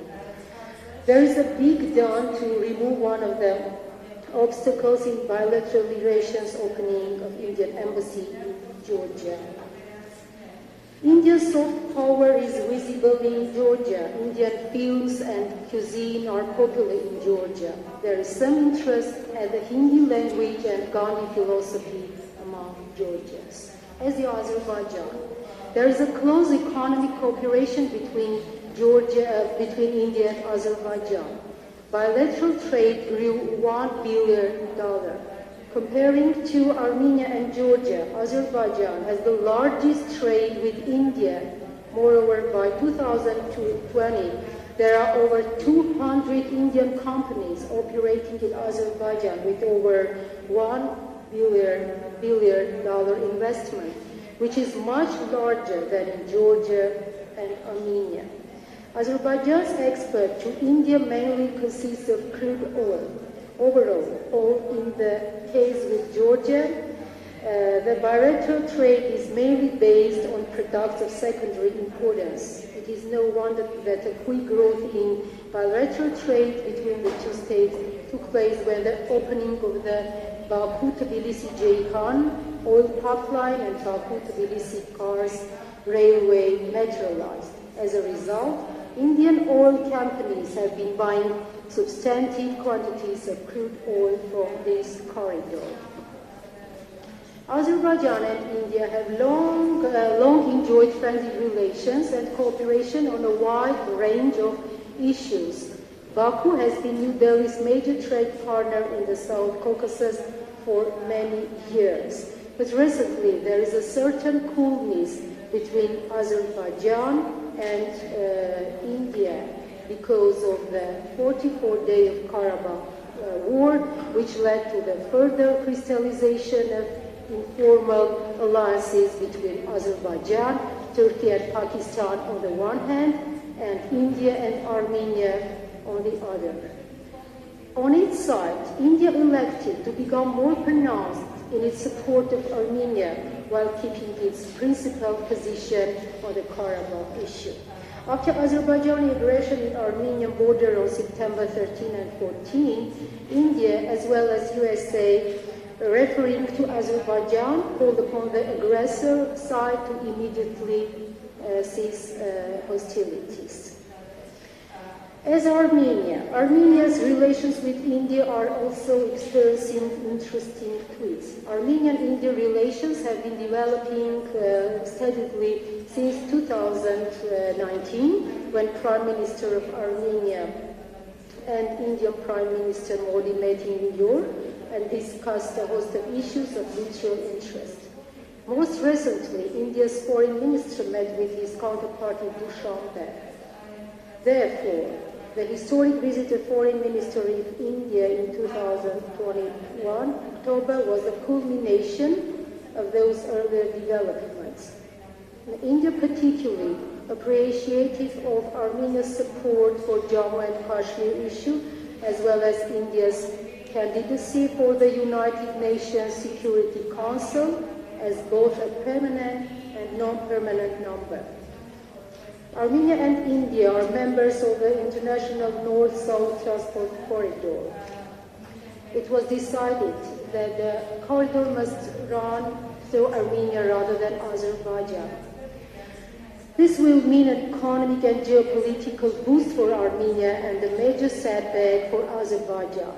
It is important that India traditionally has close relations with the United States of America and Russia, Armenia's key strategic ally. Moreover, Moscow and New Delhi are members of both Shanghai Cooperation Organization and BRICS. This could mean that Moscow would not be worried by New Delhi establishing itself deeper in the Armenian economy, and the US will not worry because of growing military cooperation between Armenia and India. Strategically, Armenia is interested in deeper cooperation with India. Armenia is continuing to face security challenges from Azerbaijan, Pakistan, Turkey, increasing close partnership. Pakistan does not recognize Armenia's independence. Pakistan is supporting Azerbaijan in Islamic international circles, particularly in Islamic Cooperation Organization. In addition to official support, Pakistan also reportedly helped Turkey to channel mercenaries to Nagorno-Karabakh. Stronger Turkish presence in the region will strengthen the Turkey-Azerbaijan-Pakistan alliance and their common ambition. It must be recalled that Pakistan military assistance has been instrumental in helping Azerbaijan to win the Karabakh War. Should Turkey and Azerbaijan succeed in having a land connection through so-called Zangezur corridor, it would provide Turkey a direct outlet to the gaze at oil-rich Caspian Sea, where it wants to engage in joint development of a gas field possible with China.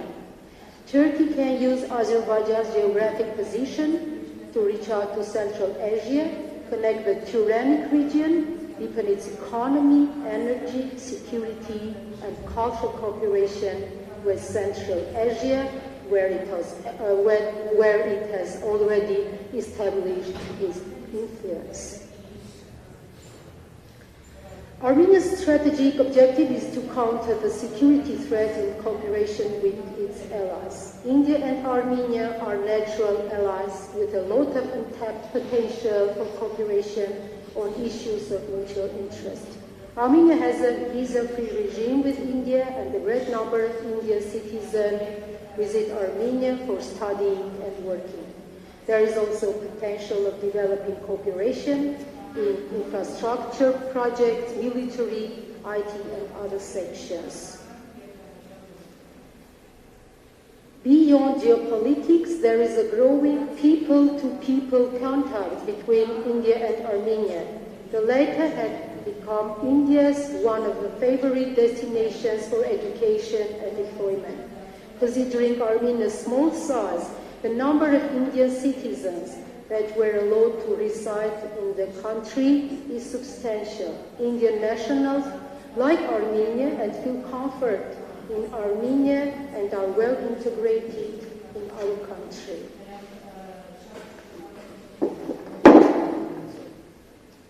Anyhow, New Delhi still lacks an overall geopolitical approach toward the South Caucasus and builds its bilateral relations on an ad hoc basis. Thus, all South Caucasus states can benefit from bilateral cooperation with India.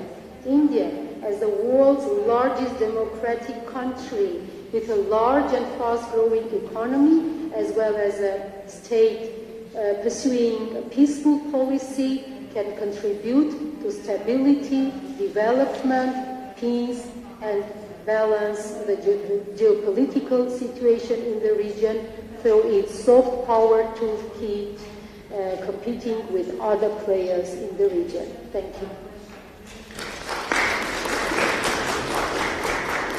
Thank you very much, Dr. Pashan, for your very interesting overview of India's policy in the South Caucasus. Thank you very much. Dr. Pashan is the head of the Department of International Relations at the Institute of Oriental Studies, National Academy of Sciences.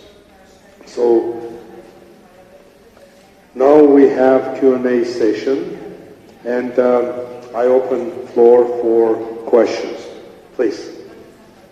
Շնորհակալություն կրկին ներկայանամ որպեսզի բնություն լինի Ստեփան Սաֆարյան, Միջազգային եւ անվտանգության հարցերի հայկական ինստիտուտ։ Ուրեմն շնորհակալություն հայտնել բոլոր զեկուցողներին եւ սկսել Տիկին Փաշայանի զեկույցի վերնագրից, իհարկե դա չի նշանակում որ հարցը գալիս է ձեզ, որտեղ դուք համենայն դեպս դա լուսաբանեցիք։ Հարցը այսպեսին է, արդյոք մենք կարող ենք ասել, որ կա Հնդկաստանի Կովկասյան քաղաքականություն, որպես այդպիսին եւ ինչ հասկանալ դրա տակ, որովհետեւ Տիկին Փաշյանը բերեց պատկերը կոնկրետ Հնդկաստան, Ադրբեջան, Հնդկաստան, Հայաստան կտրվածքով, բայց սա միայն առևտրային բաղադրիչը թերևս, ինձ համար համենայն դեպս Հնդկաստանի Կովկասյան քաղաքականության այսպես առաջին նշանը երևի թե անցած տարվա 2021 թվականի մայիսի 12-ից հետո էր, երբ տեղի ունեցավ Ադրբեջանի կողմից Հայաստանի նկատմամբ ագրեսիա եւ ըստ էության եթե իմ հիշողությունը դավաճանում է, ես խաղում եմ պարոն Բայբուրդյանի ուղիղ, բայց ամեն դեպս Հնդկաստանի արտաքին քաղաքականությունը բավականին հստակ դիրքորոշում արտահայտեց այդ սահմանազավթման ուրեմն վերաբերյալ եւ պահանջ գրեթե ձևակերպվեց դուրս բերելու Ադրբեջանի զինված ուժերը Հայաստանի միջազգային ճանաչված տարածքից։ Ամեն դեպս Հնդկաստանի արտաքին գործերի նախարարության հայտարարությունը երկմտանքի տեղիք չէր տալիս տրված գնահատականի առումով։ Բայց միայն անտանգային խնդիրները չի, որովհետև պարոն Սինջոյջոշին հրաշալի ձևակերպեց, որ անտանգային խնդիրներով համագործակցությունը որպես կանոն շատ ավելի խորքային է լինում եւ ակնարկելով, որ Հնդկաստանը ակնհայտորեն շատ ավելի խորը գնացող, հեռուն գնացող ուրեմն շահագրգռություններ ունի։ Ես կցանկանայի հատկապես հնդիկ գործընկերներից լսել թե ինչպես իրենք կձևակերպեին այդ նոր քաղաքականության ուրվագիծը, մանավանդ որ պարոն Սինջոյը նաև հայտարարեց, որ եթե կա հակամարտություն, ապա այդ հակամարտության դեպքում Հնդկաստանը Հայաստանի կողքին է։ Սա գրեթե այն է, ինչ ես փորձեցի ուրեմն ձևակերպել ելույթից եւ վերջին նախավերջին ելույթի դեպքում պարոն Ջեյ Կանսարայի մի քանի օր առաջ Ադրբեջանում կոնֆերանս էր միջին Միրանսկի նվիրված 40 երկրի հետազոտողները իմ մասնակցում հիմնականում թիրախային երկրները բնականաբար թուրքալեզու եւ այս ձեր կողմից ցուցադրված ուրեմն պրոյեկտին հետաքրքիր ցուցաբերող երկրների հետազոտողներին, ըստ հետաքրքիրը նա էր, որ Համալիևը բացահայտ ձևակերպեց այս շղթան, որը դուք ներկայացրեցիք, իհարկե ոչ ամենևին այս տեսքով, որովհետև սա ներկայացրել էին Ուզբեկստանում դեռևս 2021 թվականի մայիսի դեր ունեցած մեկ այլ խոշոր կոնֆերանսում, հենց այս ուրեմն նախագծի մեջ փորձելով տեղավորել Զանգեզուրյան միջանցքի գաղափարը, բայց այս մի կոնֆերանսի դեպքում իր համարյանը խոսում էր ավելի շատ տրանսկասպիան հաղորդակցության նոր կարգոյի եւ Չինաստանի դեպի Ղազախստան, Ղրղզստան, ապա Կասպյան ծովով դեպի ուրեմն Ադրբեջան, Վրաստան եւ Թուրքիա այս հաղորդակցության մասին նկատի ունենալով այն, որ Ռուսաստանով այլևս հաղորդակցությունը Չինաստանի եւ Եվրոպայի հնարավոր չէ եւ բոլորը փնտրում են ուղիներ։ Այս ամբողջը ձևակերպելով ցանկանայի իմ նախկին հարցադրմանը, որ արել էի հատկապես հնդիկ բանախոսներին, թեպես իմ հայ գործընկերներին պես ազատ են պատասխանելու, հետևյալ ենթահարցադրումը անել։ Եթե մեր անվտանգության հարցերով համագործակցության խորքերը շատ ավելին են, քան կարող ենք պատկերացնել, ապա արդյոք այս իրավիճակում, երբ սերծով, ուրեմն հնդկական ծով այդ հաղորդակցության օղակներից մեկի շուրջ վտանգ կա, այդ կամ սպառնալիք կա, որովհետև ըստ պակիստանյան եւ թուրքական տարբերակների այն կապում է այլ երկրների, մինչդեռ սերծով հնդկական ծով օղակը կապում են Հայաստան, Իրան, Հնդկաստանին։ Բայց երկու մրցակից պրոյեկտների արկայության դեպքում, երբ գործ ունենք մյուս կողմից միջազգային նորմերի վտանգումով այդ միջանցքի կյանքի կոչելու հեռանկարի կամ վտանգի հետ, արդյոք ժամանակը չէ ձևակերպել Հայաստանի, Հնդկաստանի եւ Իրանի միջև կենսական նշանակության այս մի պրոյեկտի դեպքում անվտանգության այն լայն օրակարգը, որտեղ այդ նախագծի ցանկացած հատվածին ուղղված սպառնալիքը ըստ էության սպառնալիք կլինի ուղղված բոլոր երկրների ազգային շահերին, այսինքն տվյալ պարագայում խոսքը գնում է այն մասին, որ ըստ էության բոլոր օղակի բոլոր բաղկացուցիչները նույն սրությամբ ընկալեն հաղորդակցության այդ խոշորագույն պրոյեկտի նկատմամբ մրցակից եւ միջազգային իրավունք չհարգող պրոյեկտի կողմից ոտնձգություններին համարժեք արձագանքելու առումով շնորհակալություն։ Please, who would like to start answering questions posed by Mr. Safarian? I will just add that the trilateral relationship that began under Prime Minister of Pakistan that was deposed continued under Prime Minister Imran Khan, who was also deposed, but has been renewed, or if not will continue under this current Prime Minister, Shehbaz Sharif, as he was just in Turkey 3 days ago. And Erdogan reiterated the importance of the trilateral. Shehbaz Sharif also then invited Erdogan or Turkey to participate in the China-Pakistan economic corridor, which effectively will run through Iran and Armenia ultimately, if their participation is to be solidified.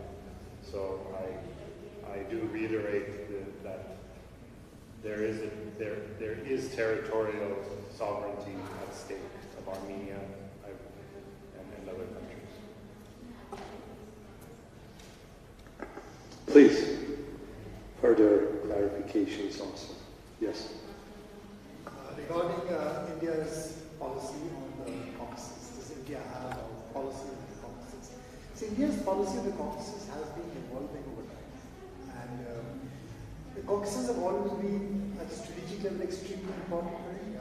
If you look at where India is located geographically, India is hemmed in India as such just remains a subcontinental power without the Caucasus. And if India has to make a strategic breakthrough into the Eurasian landmass, it cannot do it without the Caucasus. So that framing of the strategic policy of India towards the Caucasus has always been a part of India's strategic thinking. Now there have been various options which have been explored there from time to time, and for a long time India did not have the economic leverage. India was a developing economy. It did not have the economic leverage. It did not have the heft perhaps to be far more assertive. But even to the toughest of times, India kept its relationship with Iran strategically it guarded it very closely. And it guarded it very closely precisely for that reason. Because the only way it could, after the accident of Pakistan in 1947, which actually cut off India completely from the Eurasian landmass. And for India, these were the traditional old roots. When we talk of the Indian globalization, what was it? These were the traditional roots which operated.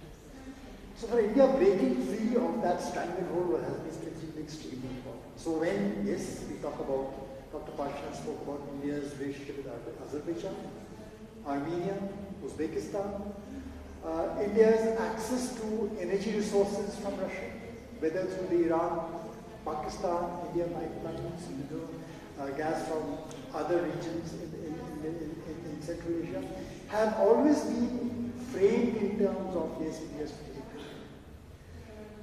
They have not progressed, but I think there's a lot changing now. There are developments which need to be watched extremely closely over the next 5 to 10 years. There has been an interesting agreement which had been talked about for many years recently in November between Iran and Russia about supplying gas. Now, really, the whole agreement is about doing swap deals with Russian gas, so that Russian gas actually enters the northern part of Iran, which is very difficult to connect from the gas-rich southern portions, and LNG gets exported out of Iran, or perhaps even have pipeline options. But LNG is an extremely viable option in the changed world order which is being seen. Now, these are developments which are getting crystal.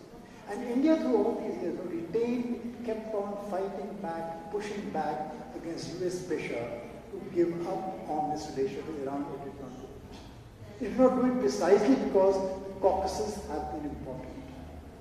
And that is where India is today having discussions with Armenia on the INSTC, and also with Azerbaijan. There are reasons for those discussions. Because India cannot remain isolated, and you spoke about the BRI. India sees the BRI as a classic corridor meant to isolate India, to render it completely oceanic power, unconnected to the landmass. That India will not tolerate, that India cannot stand. And that is where India's Caucasus policy, whether it is with Armenia, whether it is other countries, becomes important. And Armenia, in the changing geopolitics which I talk about, in the changing framework, becomes extremely important for us. So let us understand how this is evolving. I think Armenia itself needs energy resources. There are possibilities here. And there is collaboration which we can start thinking about. I'll leave it at that. Foreign Minister Jay Shankar, in his visit to Armenia, did say that Delhi is connected to Yerevan from the Chabahar port.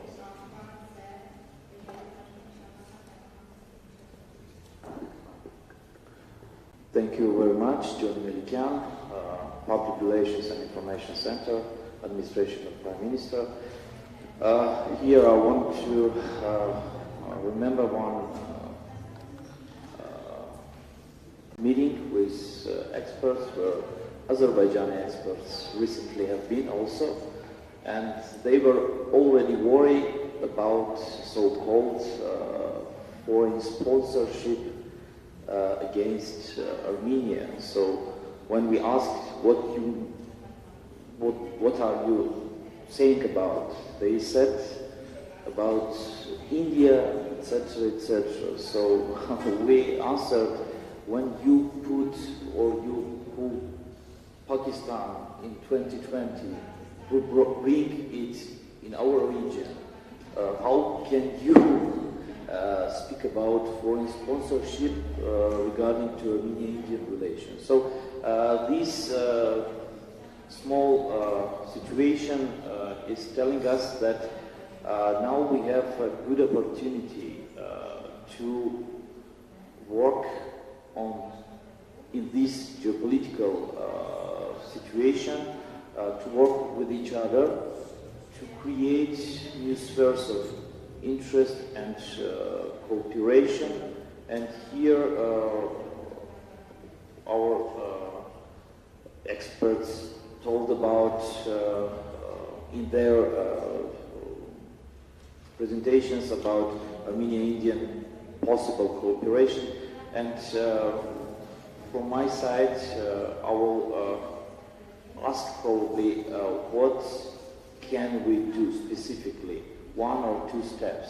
So if it's Black Sea, Persian Gulf corridor, what should Armenia do at this moment? Because it's a good opportunity to use these geopolitical new realities and to create strong cooperation which will be strategic one. Thank you.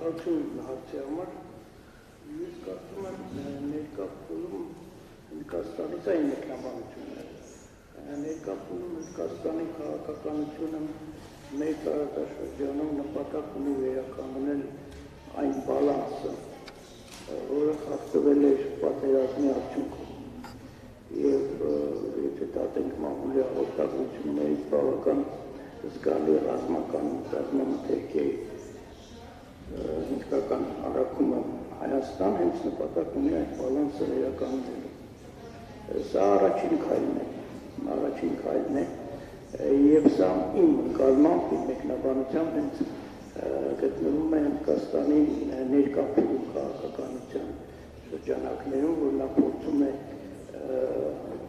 մեր տարածաշրջանում պահպանել բալանս որպես արտատարածաշրջանային ուժ։ Ի տարբերություն օրինակ Պակիստանի, որը փորձում է այդ բալանսը, որը խախտվել է, ել ավելի սրացնել այդ խախտումը եւ օգնել ուժերից մեկին տարածաշրջանային հասնելու հեգեմոնիայի։ Մենք տեսնում ենք երկու հետաքրքիր տարբերություն երկու երկրների քաղաքականության մեջ։ Հետագայում ինչ կարող է լինել, ինչպես կարող է Հնդկաստանը եւ Հայաստանը ինչպես կարող են համագործակցել, մենք գիտեք շատ բարդ խնդիր է, որովհետեւ իրականում եթե վերանանք ուղղակի հայտարարությունների մակարդակից, իրականում բարդ խնդիր է, որովհետեւ մտնում է աշխարհը մի փուլ, երբ անկանխատեսելիության մակարդակը բարձրանում է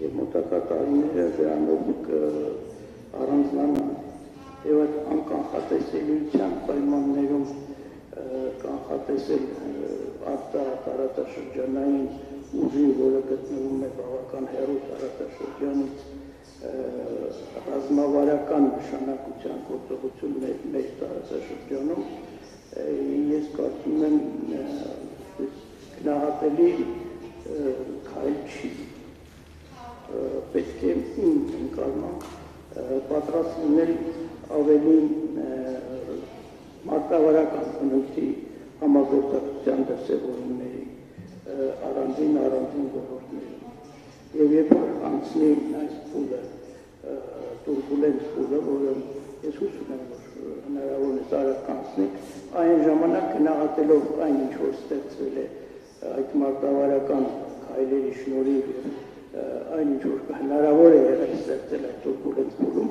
այն ժամանակ կարելի է արդեն մտածել ռազմավարական համագործակցության մասին։ Ամենայն դեպս իմ ընկալումս է։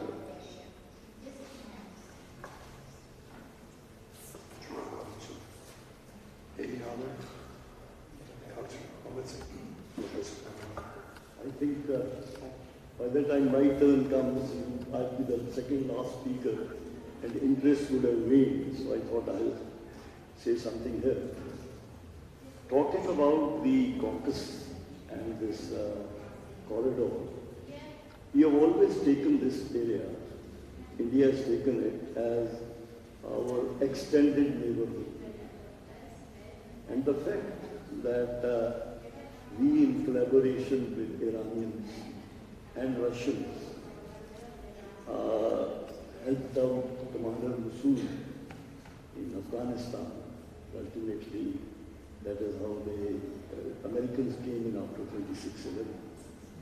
The intention was to clear this corridor for subsequent trade and commerce in the north-south corridor.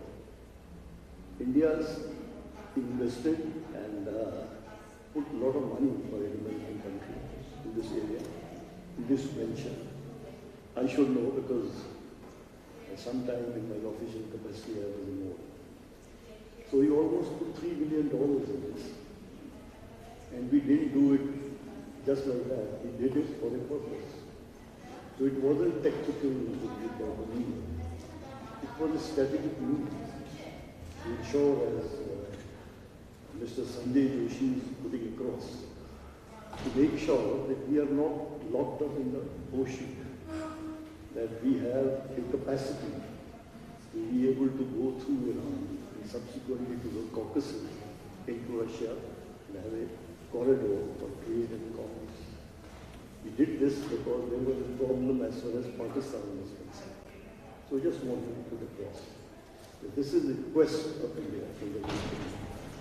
Because India probably at that particular time did not have the means. We have all the means. And I must also say the will. And we don't want to be bullshit. We don't want to be a hegemon. We want to do it in conjunction and in cooperation with the countries who are of the same ideology as us, which happens to be Iran, which is Armenian. That is something I thought I'll interject. It's a very strategic desire of India to have a strategic neighborhood, secure, not for any adventures, not for any conquest, but it is for commerce and ensuring the well-being of the people around us. Thank you. Thank you, General. Professor Khan. Ես երկու հարցում եմ պրոֆեսոր Սաֆրաստյանի համար։ Առաջինը այն է, ձեր զեկուցման մեջ դուք ուրեմն զադորոշեցիք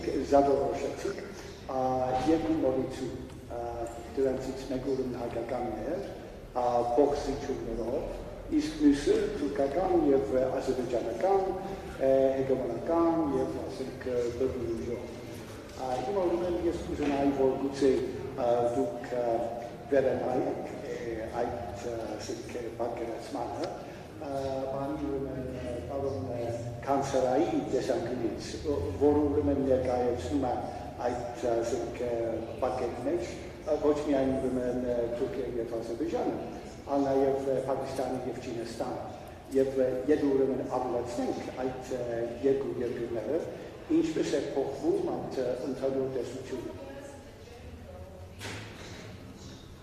Ես արդեն նշեցի Պակիստանի հանգամանքը, որ չլինելով տարածաշրջանային ուժ բավական հեռու գտնվելով ներգրավել է տարածաշրջանային գործընթացների մեջ եւ հանդես է գալիս որպես այդ հեգեմոնիայի ձգտող ուժի դաշնակից։ Եվ սա Պակիստանի ընկալմամբ, ինչպես նաև ներկայացվեց, Պակիստանի ընդհանուր աշխարհընկալման այդ պետության արտահայտումն է, ես այդպես ընկալում։ Ինչ վերաբերում է Չինաստանին, ես գիտեք հակված չեմ վերագնահատելու Չինաստանի դերը մեր տարածաշրջանում։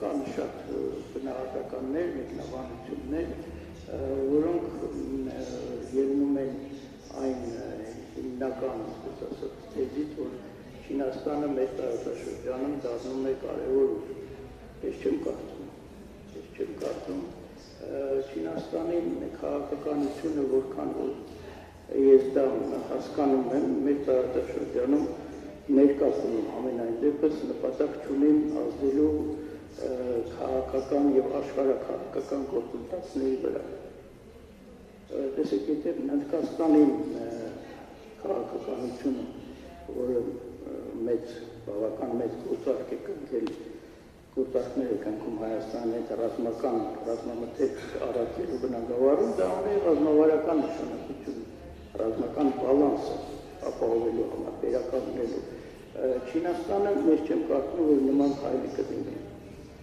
Չինաստանի քաղաքականությունը ավելի մեր տարածաշրջանում հնարավորինս ապաքաղաքականացված է ապա աշխարհաքաղաքականացված է որովհետև մեր տարածաշրջանը իմ ընկալմամբ չի մտնում Չինաստանի ուղղակի հետաքրքրությունների շրջանակի մեջ գիտեք առաջի տարիներին անկախության մեզ մոտ այնպիսի ընկալում կար որ Չինաստանը Հայաստանի հետ ունի հետաքրքրություն հիմնվելով այն հանգամանքի վրա որ Հայաստանը սահմանակից է Թուրքիային որովհետև ինքը ունի խնդիրներ կապված Արևելյան Թուրքեստանի հետ, Սիրիայի հետ, Թուրքիայի հետ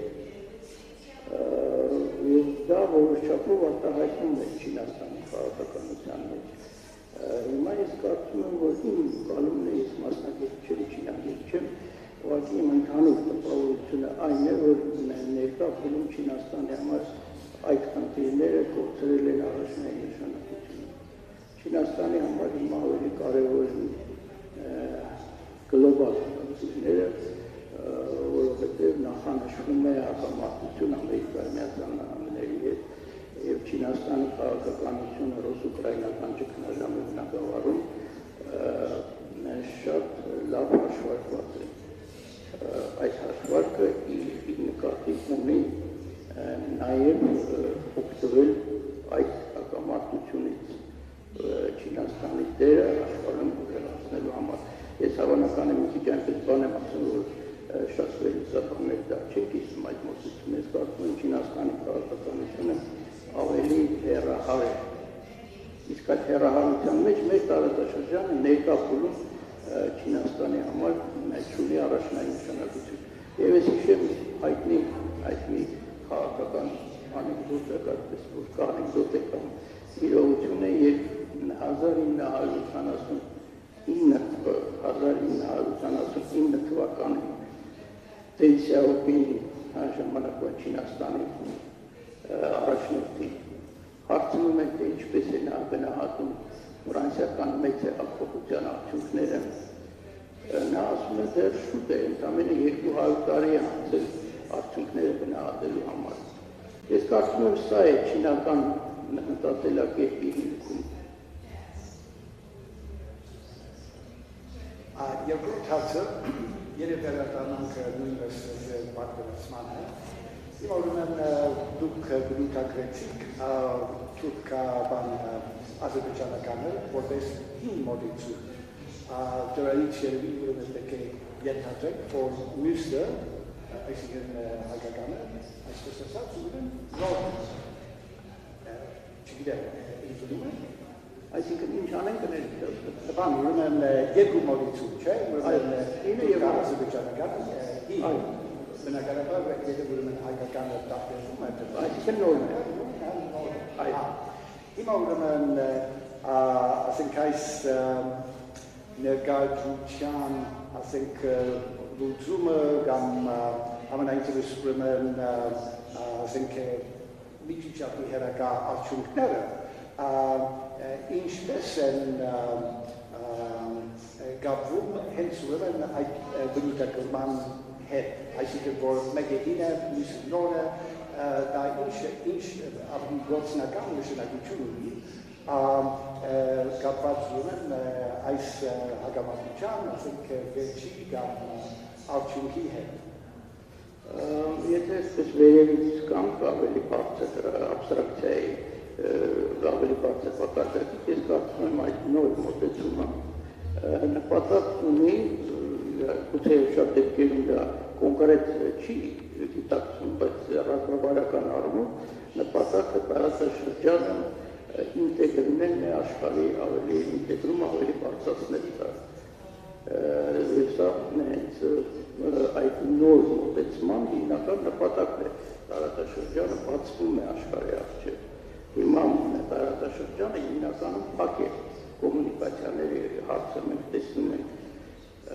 Եվ եթե այս նոր մոտեցումը արտանակի տարածաշրջանը ավելի խորը ինտեգրվի համաշխարհային եւ տնտեսության եւ քաղաքականության եւ կոմունիկացիայի եւ էներգետիկայի հետ կապված այդ բոլոր ռազմավարական պրոյեկտների մեջ դա առաջինը։ Եթե մենք մի քիչ իջնում ենք ավելի ներքև, այսպես հիերարխիայի մոտեցում ենք դիտավորել, ապա տարածաշրջանում ռազմավարական նշանակություն է ձեռք բերել այս հակամարտությունը, այո, համաձայն եմ տեսել, հայ-ադրբեջանական հակամարտությունը ձեռք է բերել ռազմավարական նշանակություն տարածաշրջանային առումով իհարկե, եւ հակամարտության կարգավորումը կնպաստի կամ նորի հաղթանակին կամ հանի գոյությանը եւ հաղթանակին։ Նայած ինչպիսի ճանապարհ կընտրվի, այստեղ ընտրվելը գիտեք մի քիչ բառը չի համապատասխանում, որովհետեւ դա ոչ թե կլինի ընտրություն, այլ կլինի տարբեր մոտեցումների պայքարի արդյունք։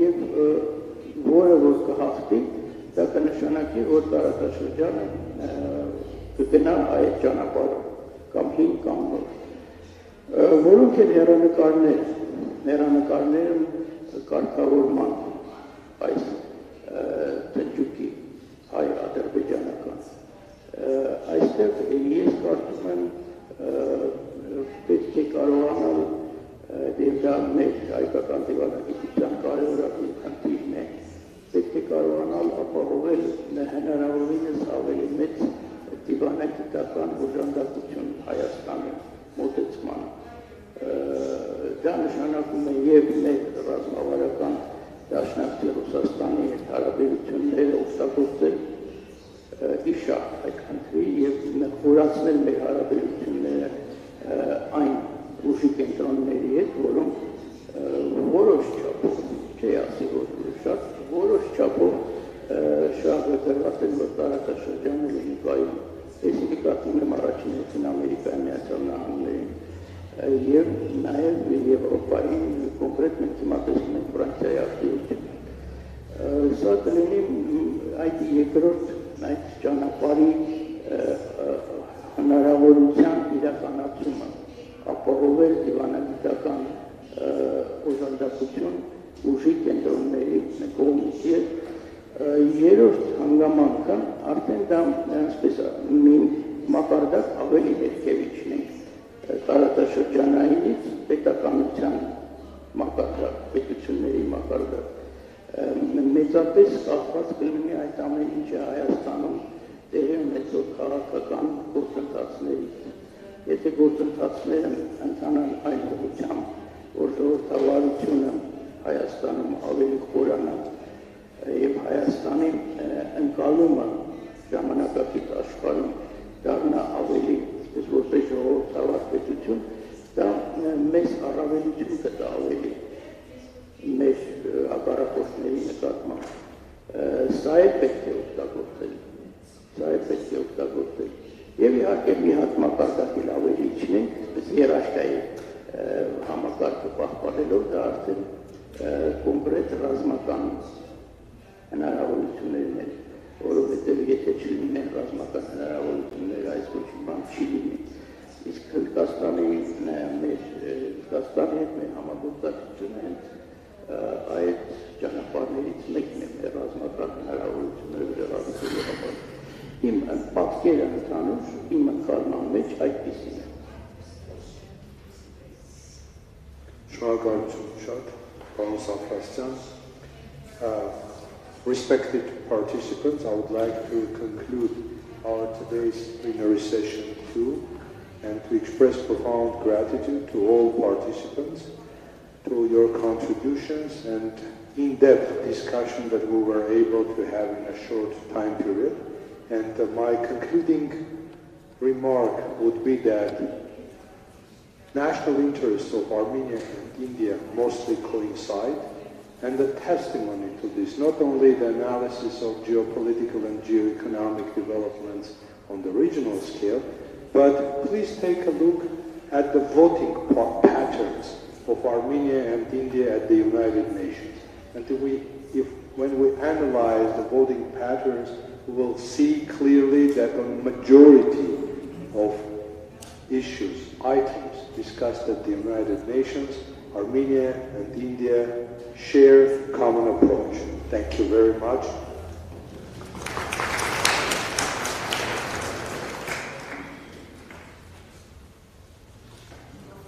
Now we have a coffee break, well expected. Please enjoy.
your permission, I will deliver my speech in Arabic. Նախ եւ առաջ ես կուզեմ ողջունել մեր շատ հարգանքի բարեկամներին, որոնք չնայած շատ մեծ զբաղվածության ընդունեցին հրավերը եւ եկան պատվելով մեզ իրենց ներկայությամբ։ Ջի նամաշկար, մերի դուստ, սիրելի բարեկամներ, որպես Հնդկաստանում Հայաստանի դեսպան անչափ ուրախ եմ մասնակցել այսօրվա շատ կարևոր միջոցառմանը, որն առանց չափազանցության աննախադեպ է թե իր ներկայացվածության, մակարդակի եւ թե ծավալուն օրակարգի առումով։ Դա վերստին վկայում է մեր բարեկամ երկրների կողմից միմյանց նկատմամբ օրեցօր աճող հետաքրքրության եւ համագործակցությանը նոր զարկ հաղորդելու փոխադարձ ցանկության մասին։ Պատմության խորքից եկող հայ-հնդկական ջերմ հարաբերություններում առավել դրական մթնոլորտ ձևավորվեց հատկապես վերջին տարիներին, որին շատ նպաստեցին երկու երկրների վարչապետների եւ արտգործնախարարների ակտիվ եւ արդյունավետ շփումները տարբեր հարթակներում։ Հնդկաստանն ու Հայաստանը, հանդիսանալով դեմոկրատական երկրներ, կիսում են բազմաթիվ քաղաքակրթական արժեքներ եւ ընդհանուր շահեր, ինչը մեծապես նպաստում է երկկողմ հարաբերությունների զարգացմանը փոխադարձ վստահության հենքի վրա։ Անշուշտ, հայ-հնդկական հարաբերություններում վերջերս գրանցված դրական դինամիկան ամենևին պատահական չէ։ Այն երկու կողմերից էլ թելադրված է մի շարք քաղաքական եւ տնտեսական օբյեկտիվ հանգամանքներով, նախ եւ առաջ աճող համաշխարհային մրցակցությամբ եւ նոր վստահելի գործընկերների ձեռքբերման անհրաժեշտությամբ։ Ներկայիս աշխարհաքաղաքական փոփոխությունների ֆոնի վրա վարչապետ Նարենդրա Մոդիի ղեկավարած Հնդկաստանը փորձում է առավել ակտիվորեն ներգրավել աշխարհում տեղի ունեցող գործընթացներում, ինչը էապես տարբերվում է նախկինում այդ բարեկամ երկրի կողմից որդեգրած չմիավորման քաղաքականությունից։ Դա մի կողմից կապված է Հնդկաստանի օրեցօր ավելացող տնտեսական կշռի եւ քաղաքական հեղինակության աճի, մյուս կողմից իր ավանդական մրցակիցների, նախ եւ առաջ Չինաստանի ակտիվ դերակատարության հետ։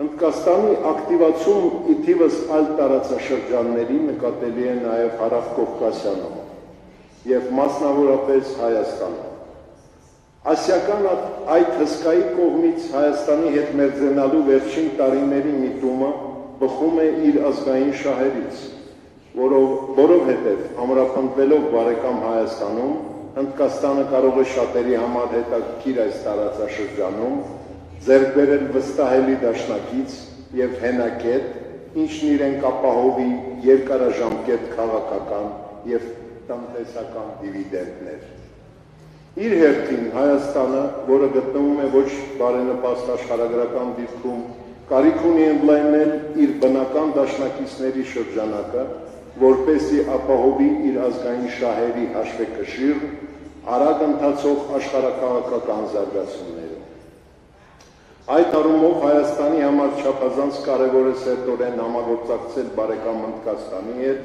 ձգտելով բարձրացնել երկկողմ հարաբերությունների մակարդակը եւ հասցնել այն ռազմավարական գործընկերության։ Դրա համար կան մի շարք անհրաժեշտ նախապայմաններ։ Մեր երկրների միջև գոյություն չունեն որևէ քաղաքական կամ տնտեսական հակասություններ կամ տարաձայնություններ։ Ընդհակառակը, մենք պատրաստ ենք երկուստեք օժանդակել միմյանց շահերի առաջխաղացմանը մեր տարածաշրջաններում, որի լավագույն վկայությունն է քաղաքական վստահության առկայությունն ու մեր արդյունավետ համագործակցությունը տարբեր միջազգային կազմակերպություններում եւ հարթակներում։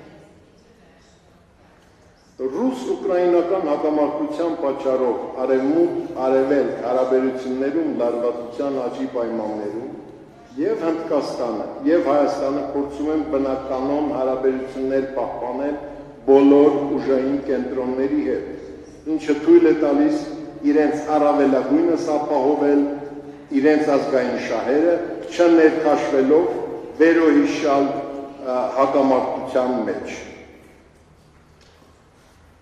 Ի տարբերություն իրենց որոշ ավտոկրատ հարևանների, թե Հնդկաստանը և թե Հայաստանը դեմոկրատական, խաղաղասեր երկրներ են, որոնք ոչ մեկին չեն սպառնում, ձգտում են եղած խնդիրները խաղաղասեր երկրներ են, որոնք ոչ մեկին չեն սպառնում և ձգտում են եղած խնդիրները լուծել միջազգային օրենսդրության հիմքի վրա, չունեն որևէ ծավալապաշտական նկրտումներ։ Հայ-հնդկական քաղաքական հարաբերություններում գոյություն ունի Թուրքիա-Ադրբեջան-Պակիստան ռազմավարական եռանկյունու հանգամանքը, որն ուղղված է ոչ միայն Հայաստանի դեմ, այլ նաև մեծապես սպառնում է Հնդկաստանի ռազմավարական շահերին։ Այդ սպառնալիքը նախ և առաջ կապված է Հնդկաստանի անբաժանելի մաս կազմող Ջամու և Կաշմիրի նկատմամբ Պակիստանի ոտնձգությունների և եռյակի մյուս երկու անդամների կողմից վերջինիս օժանդակելու հետ, ինչպես նաև Հնդկաստանի դեմ ծայրահեղական տարբեր տարերի օգտագործման և դրանց միջոցով երկրի ներքին և արտաքին քաղաքականության վրա դրսից ազդելու հնարավոր սպառնալիքի հետ։ Դրանով է պայմանավորված նաև այն հանգամանքը, որ չնայած Թուրքիայի և Ադրբեջանի հետ Հնդկաստանի առևտրատնտեսական համագործակցության անհամեմատ ավելի մեծ ծավալներին, այդ երկրի քաղաքական համակրանքը Հայաստանի կողմն է, որը մշտապես սատարել է Հնդկաստանին վերոհիշյալ հարցերում։ Այդ եռանկյունում հակազդելու անհրաժեշտության գիտակցումը հնդկական կողմից երկուստեք հնարավորություններ է ստեղծում մեր երկրների համար տարբեր ոլորտներում աշխատանքների համակարգման առումով։ Հայ-հնդկական քաղաքական հարաբերությունների սերտացման գործում շատ կարևոր է միջմարտկային շփումների գործոնը։ Հայաստանում սովորող հազարավոր հնդիկ ուսանողները մեր ժողովուրդներն իրար կապող յուրահատուկ կամրջի դեր են խաղում։ Վերջին տարիներին շոշափելիորեն աճել են տուրիստական հոսքերը, ինչպես նաև երկու երկրների գործարար շրջանակների հետաքրքրությունը միմյանց նկատմամբ, ինչը կարող է նպաստել տարբեր փոխշահավետ տնտեսական ծրագրերի իրականացմանը։ Մի շարք նման ծրագրեր արդեն իսկ իրականացվում են Հայաստանում և Հնդկաստանում հաստատված մեր երկրների քաղաքացիների կողմից։ Միջմարտկային կապերը նաև չափազանց օգտակար են միմյանց ճանաչելիության բարձրացման առումով և ունեն հզոր սիներգետիկ էֆեկտ։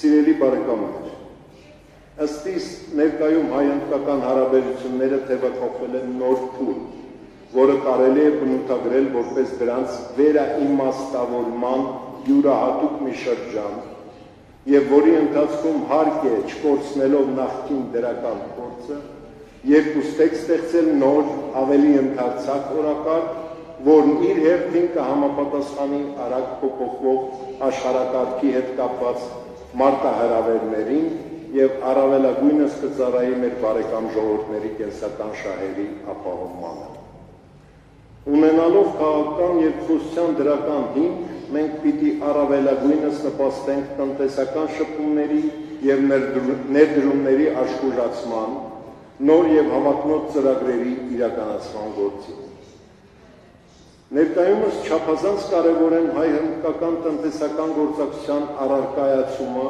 փոխշահավետ ներդրումային ծրագրերի փաթեթի ձևավորումը։ Հայաստանի և Հնդկաստանի գործակցությունն ունի այդպիսի ծրագրերի կարիք և այստեղ արդեն թերևս պետք է դրվի ոչ միայն դրանց առարկայական մշակման և իրականացման, այլ նաև մասշտաբի ընդլայնման հարցը։ Անշուշտ վերոհիշյալ հավակնոտ ծրագրեր իրականացնելու համար մենք ունենք նոր լոգիստիկ լուծումներ ապահովելու կարիք։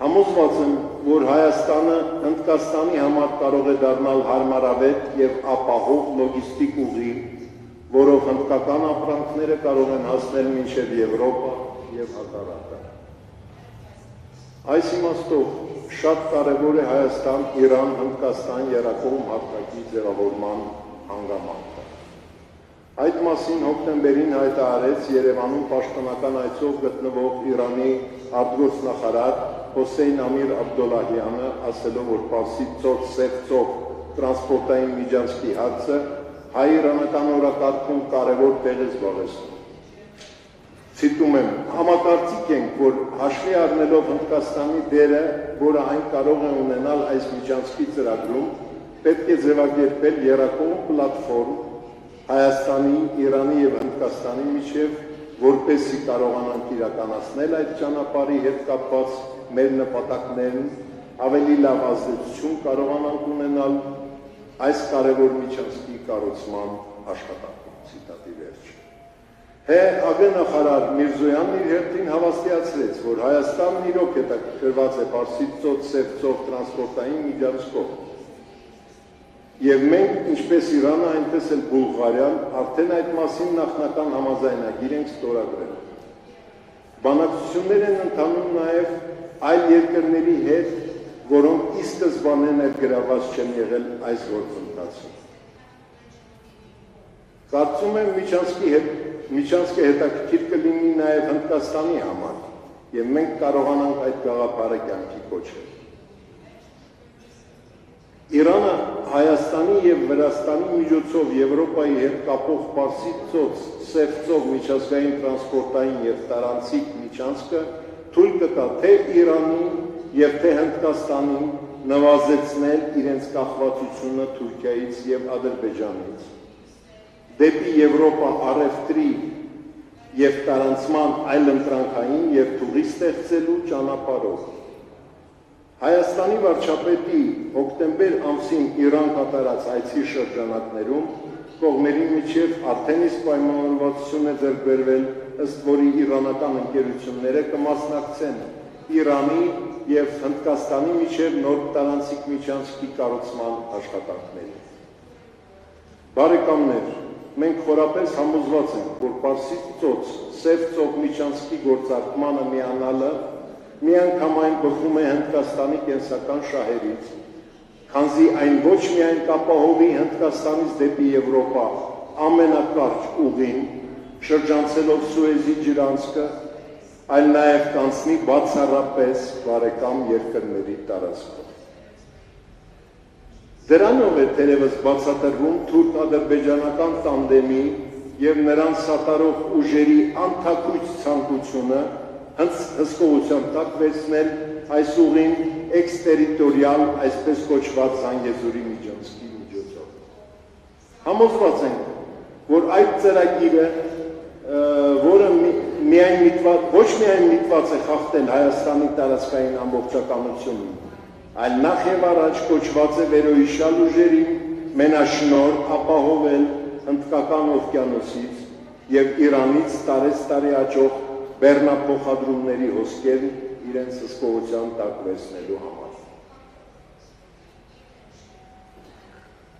Այս կապակցությամբ Հայաստանն ի թիվս այլ բարեկամ երկրների ակնկալում է նաև Հնդկաստանի օժանդակությունը վերոհիշյալ ծրագրերը խափանելու համար։ Այդ օժանդակության կարևորագույն կոմպոնենտներն են Հայաստանի քաղաքական սատարումը միջազգային հարթակներում եւ նրա պաշտպանունակության բարձրացմանն ուղղված էֆեկտիվ համագործակցություն։ Կցանկանայի գոհունակությամբ նշել, որ հայ-հնդկական օրակարգի ներկա փուլում վերոհիշյալ երկու կոմպոնենտներն էլ առկա են։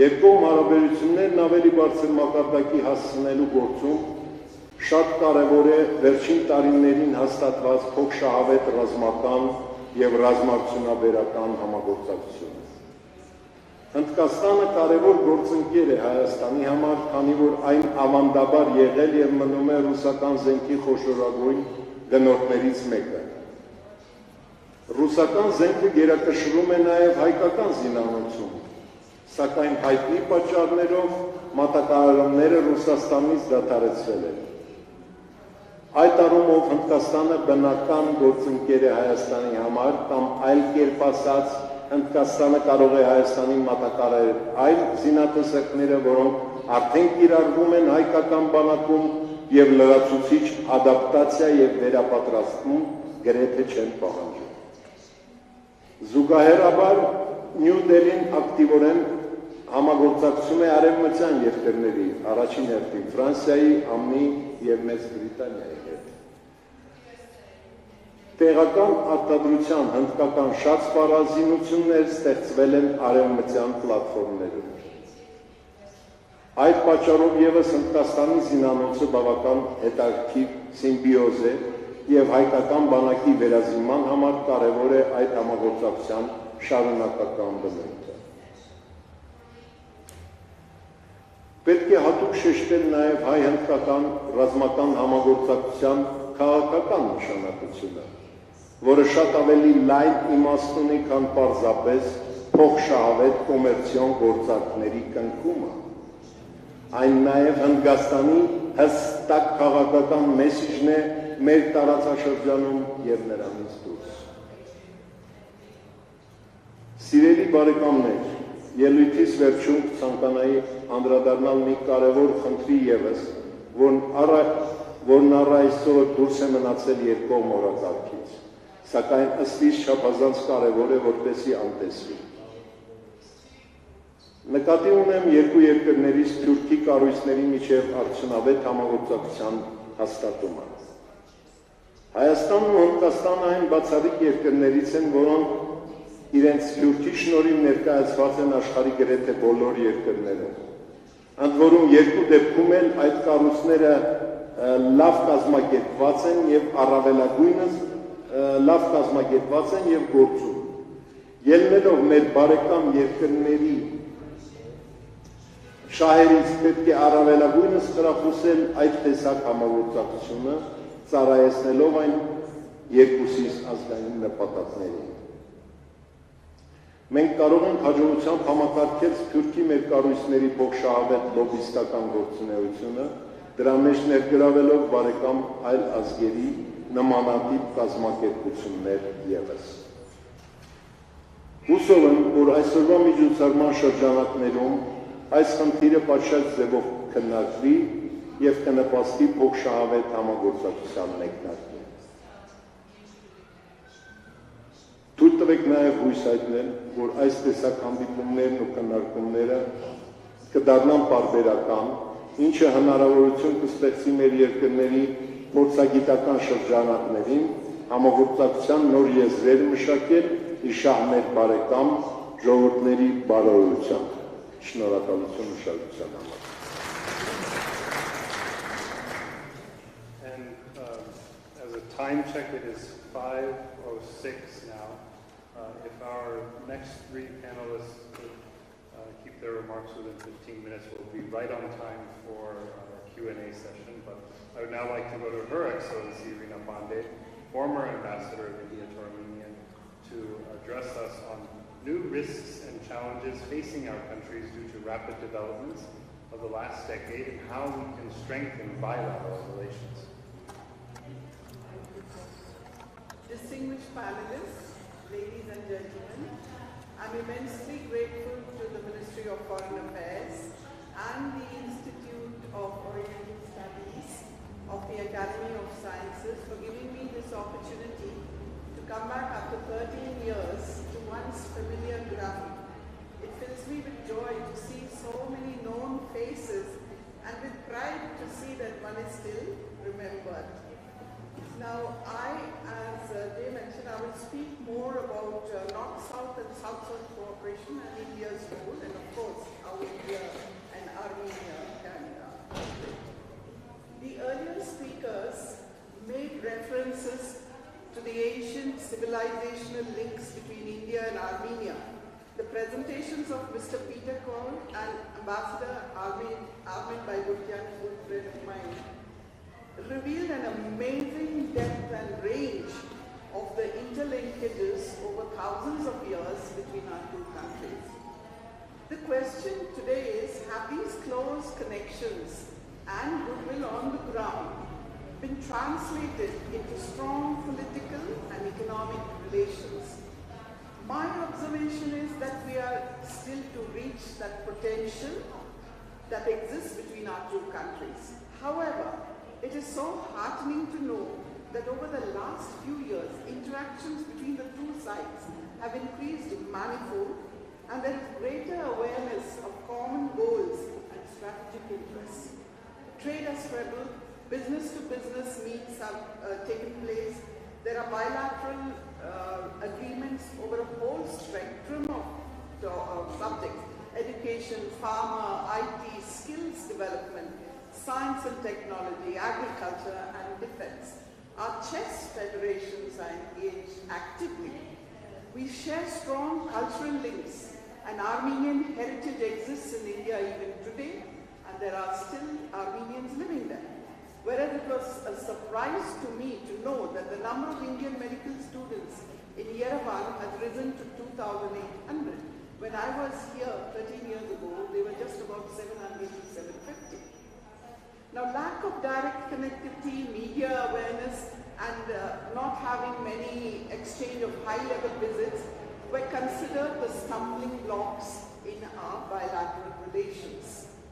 Armenia is situated in the crossroads between Europe and Asia, is a member of the Eurasian Economic Union, has a comprehensive and enhanced partnership agreement with the European Union and GSP regime with several developed countries. Both India and Armenia are members of the INSTC. There is scope here to work on initiatives to increase connectivity. For example, use of Chabahar port, construction of roads by Armenia for links to Iranian and Georgian ports. Another priority should be to restore direct flights between our two countries, which did exist some years ago. And for this, I think that serious discussions should take place between our civil aviation agencies. Media visits. Now, this is an area where I feel we should strongly encourage exchange of visits of media personnel. The charms of Armenia should be publicized widely in India to attract film crews, destination weddings, sporting events, etc. India produces more than 2,000 films, I think, per year. So they would always be looking for something new. The audience is also looking for something new. Another happy event is that in the last 2 years, there have been exchange of high-level visits, and this momentum should be sustained. The last decade has thrown up new risks and challenges which call for deeper and wider North-South and South-South cooperation. According to the World Economic Forum Report 2022, the main risks facing the world are climate crisis, growing social divides, heightened cyber risks, and an uneven global economy. The UN list of risks mentions inter alia war and military conflicts, human rights violations, access to food and energy, and erosion of democracy. The ongoing Russia-Ukraine conflict is causing immense human tragedy, and concerns on food, fuel, and fertilizer are growing. This could lead to global hunger. At the SCO summit in September 22 in Samarkand and at the G20 summit in Bali in November 22, our Prime Minister has stated that this is not an era of war. India is clearly on the side of peace, respect for international law, and support for the UN Charter. We continue strongly to advocate a return to dialogue and diplomacy. Our External Affairs Minister, who had visited Armenia in 2021, has said that the global South's economy is too interdependent not to be impacted by a significant conflict, and the global South is feeling the pain very acutely. India offers help in issues including food grains and fertilizer shipments and support for any initiative that de-risks the global economy. The last decade has seen an increase in autocracy and violation of civil liberties. The role of leading powers has not been very effective in the global struggle for freedom.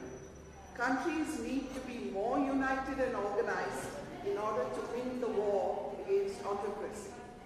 India and Armenia could focus on investing in civic education, training young people, cooperating with schools and colleges, think tanks, diplomatic and parliamentary institutions, etc., in order to promote and uphold liberal traditions and transparency.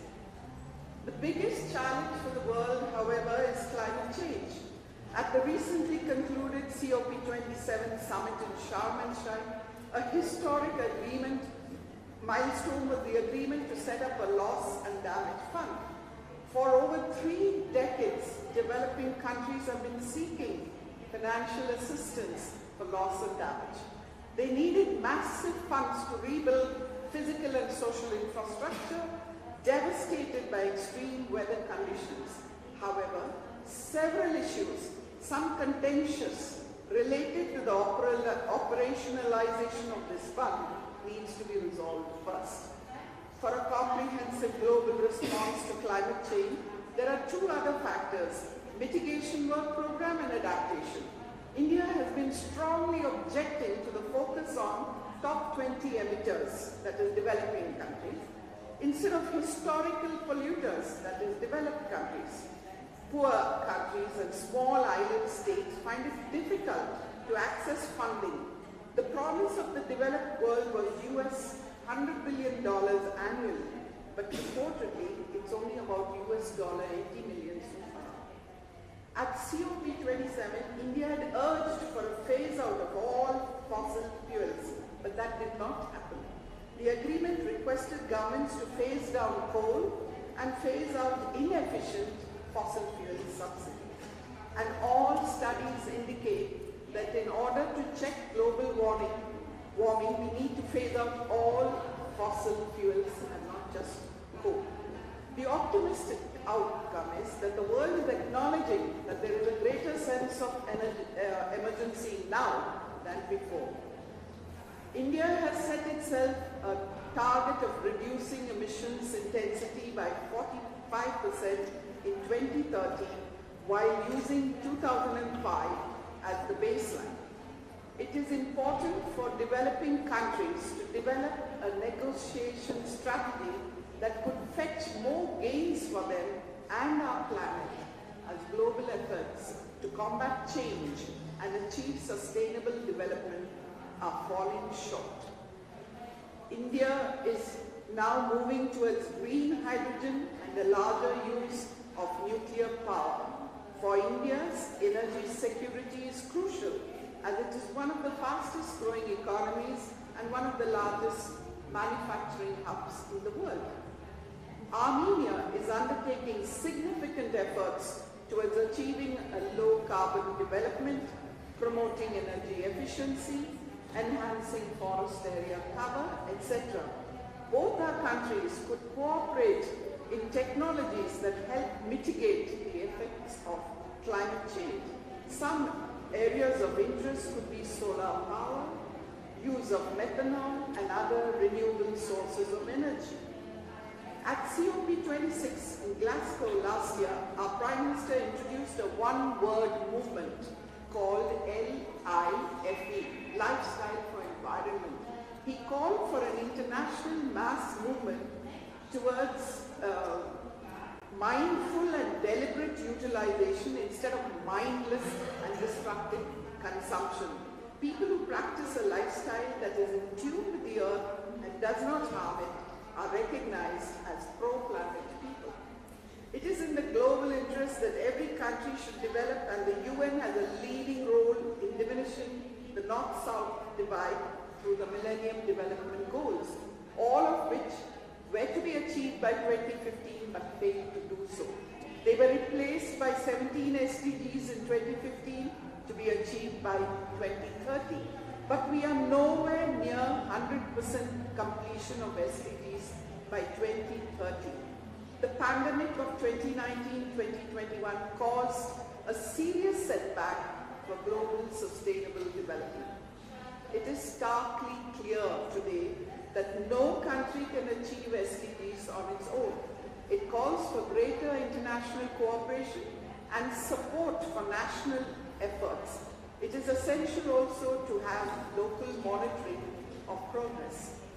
The motto of the Indian government expressed by our Prime Minister is together for everyone's growth with everyone's trust and effort. The goal is to ensure that no one gets left behind in the developmental process. When assisting developing countries, one must not let geography or geometry define us. The digital transformation across the globe is here to stay, but cybersecurity is a clear and present danger to the global economy and national security. Cyber-related attacks are on the increase and they can wreak havoc, and it's the lower income group countries that will suffer more losses.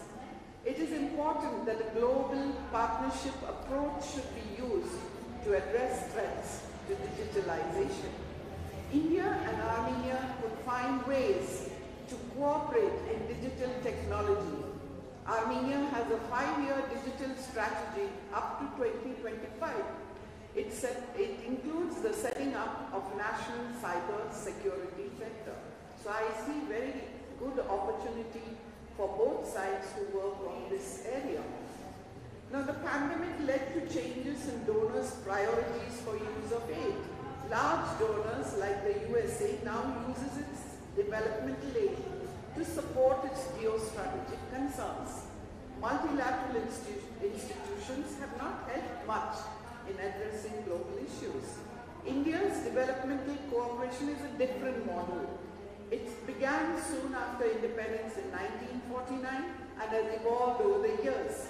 Its guiding principles are South-South cooperation through sharing its own developmental experience and help capacity building in other developing countries. In 1964, the Indian Technical and Economic Program was launched. From being a chronic recipient of aid, India has emerged over the last 2 decades as a net donor of foreign aid.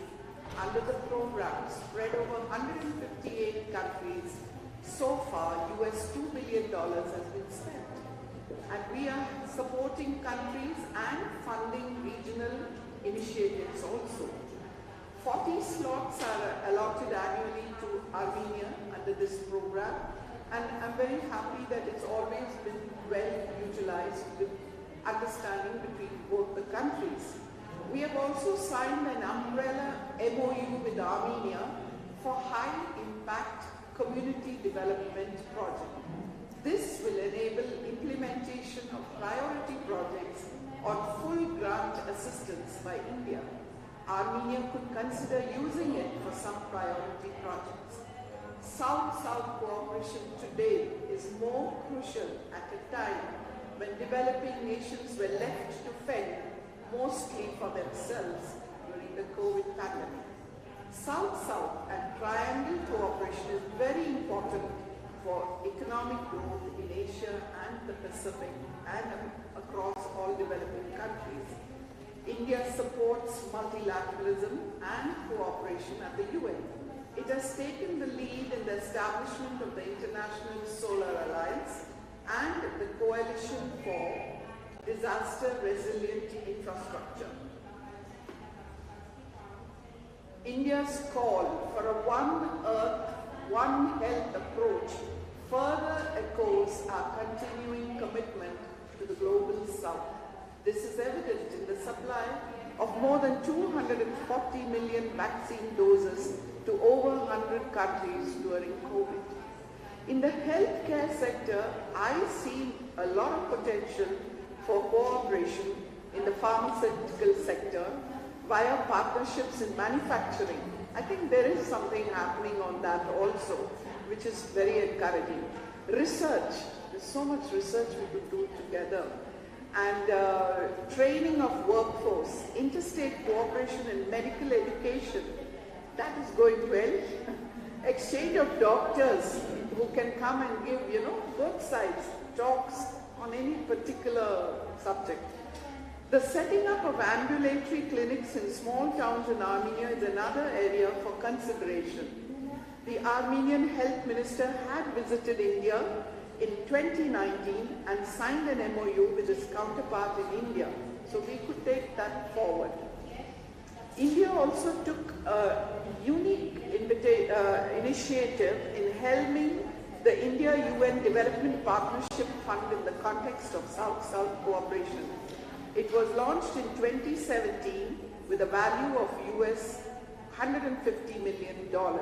It supports South-owned and South-led sustainable developmental projects for LDCs, landlocked developing countries, and small island developing states. In order to combat the complex problems that will continue to affect the world over the next decade, countries must unite and work together.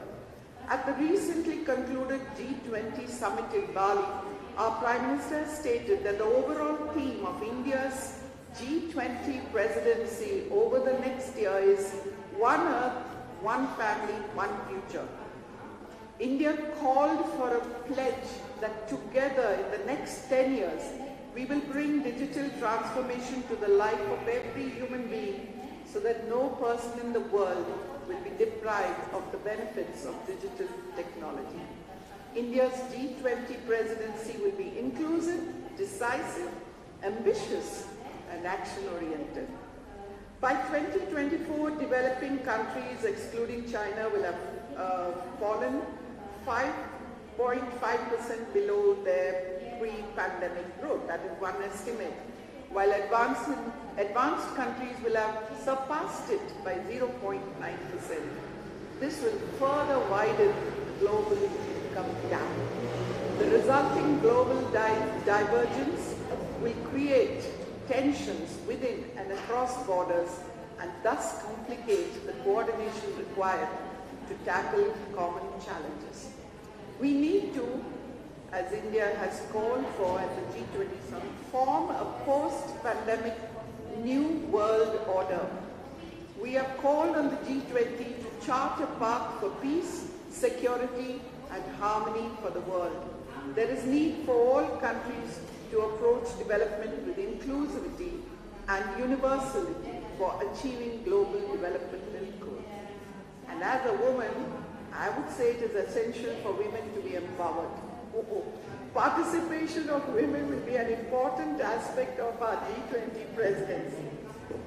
But all is not gloom and doom for the world, as long as we all work together for development of all.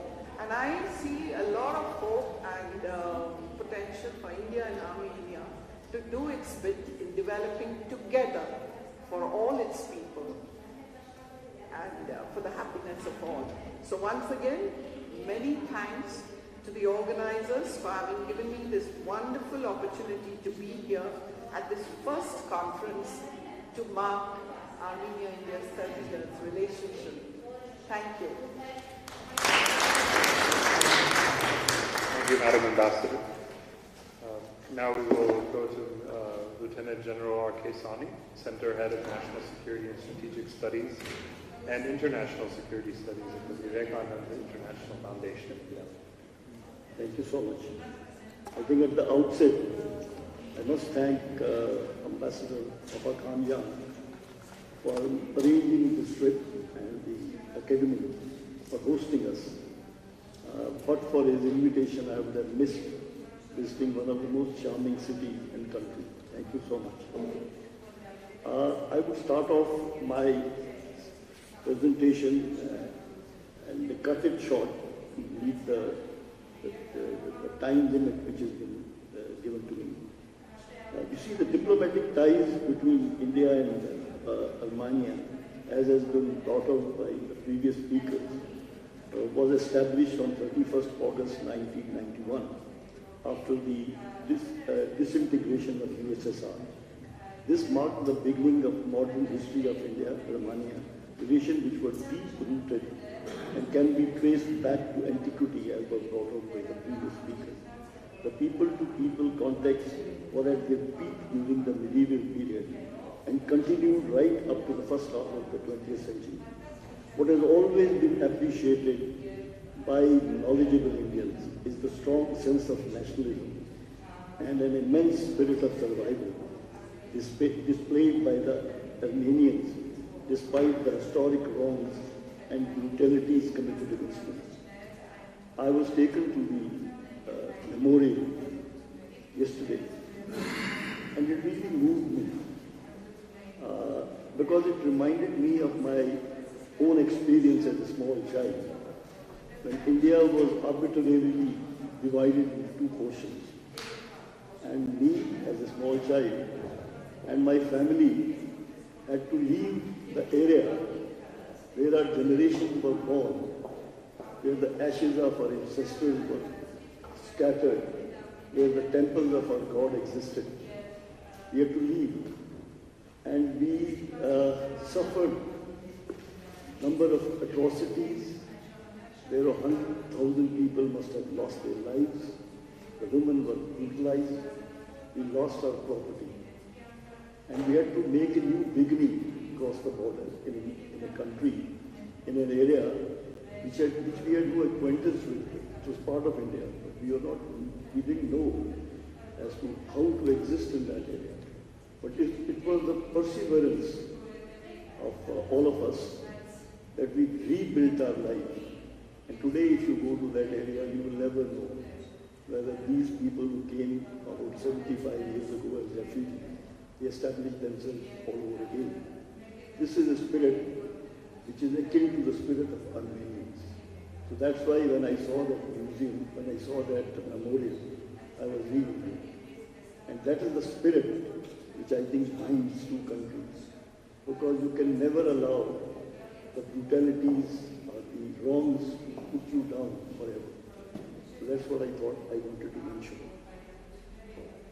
Well, ladies and gentlemen, more than 30 years after the Soviet Union's collapse, I'll be talking about the present time, the geopolitical boundaries that once marked its former republics are blurring, treating this space as simply post-Soviet, as quite a few policy makers from the West have done for the past 3 decades, is out of date.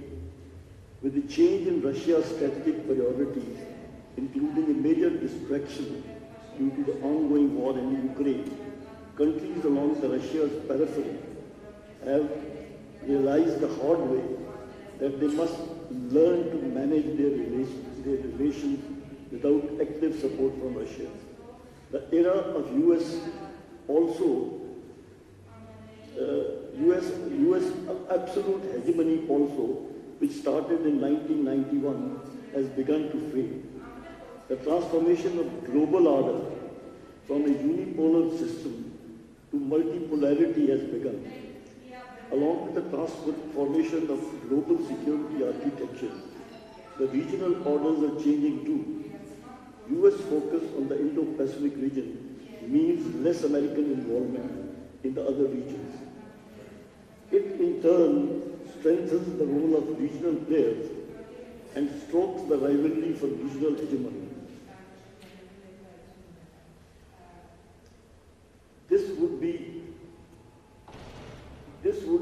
This have thrown up quite a few aspirers for hegemony like Turkey. Under their leadership of President Erdogan, it has positioned itself as an independent and assertive player in the Middle East, South Caucasus, East Mediterranean, North and even Sub-Saharan Africa, Black Sea, Central Asia, and Western Balkans. In South Caucasus, Turkey projects power using its strategic alliance with Azerbaijan. Armenia faced this new reality in 2020. Karabakh War, where Turkey actively supported Azerbaijan against them. To India's deep concern, Turkey brought Pakistan into this region by establishing Azerbaijan-Pakistan-Turkey strategic partnership. This combined with failed Turkish attempt to normalize relations with Armenia by articulating three conditions unacceptable to Armenia has resulted in the state of instability to continue in South Caucasus. India considers this area as its extended neighborhood and part of its visualized north-south corridor for facilitating trade and commerce with Russia, Iran, and Europe. Keeping in view the increased intrusion of Pakistan with the active encouragement of Turkey in this area is not very palatable to it. In addition, Turkey's unprovoked repeated mention of Kashmir in different fora like UN and OIC has not gone unnoticed and has led to condemnation by India's PR in UN, asking Turkey, I quote, to learn to respect the sovereignty of other nations, unquote. Indo-Armenian strategic relationship has assumed added significance under above circumstances. A look now at the high-level interaction to initiate the real India-Armenia cooperation.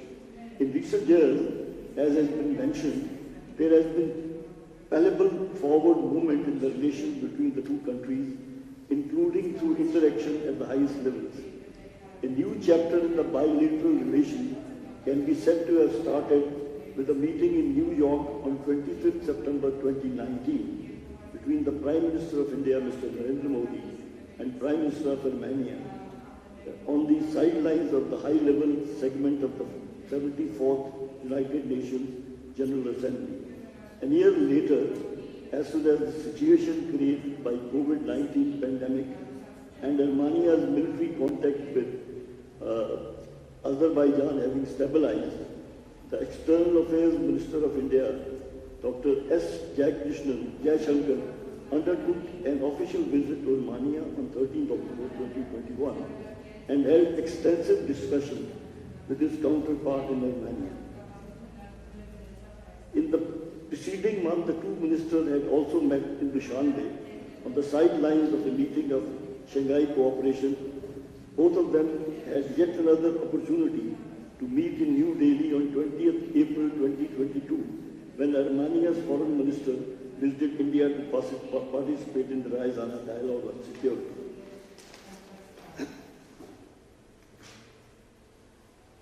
Emerging trends in the India-Armenia bilateral relations as a way forward.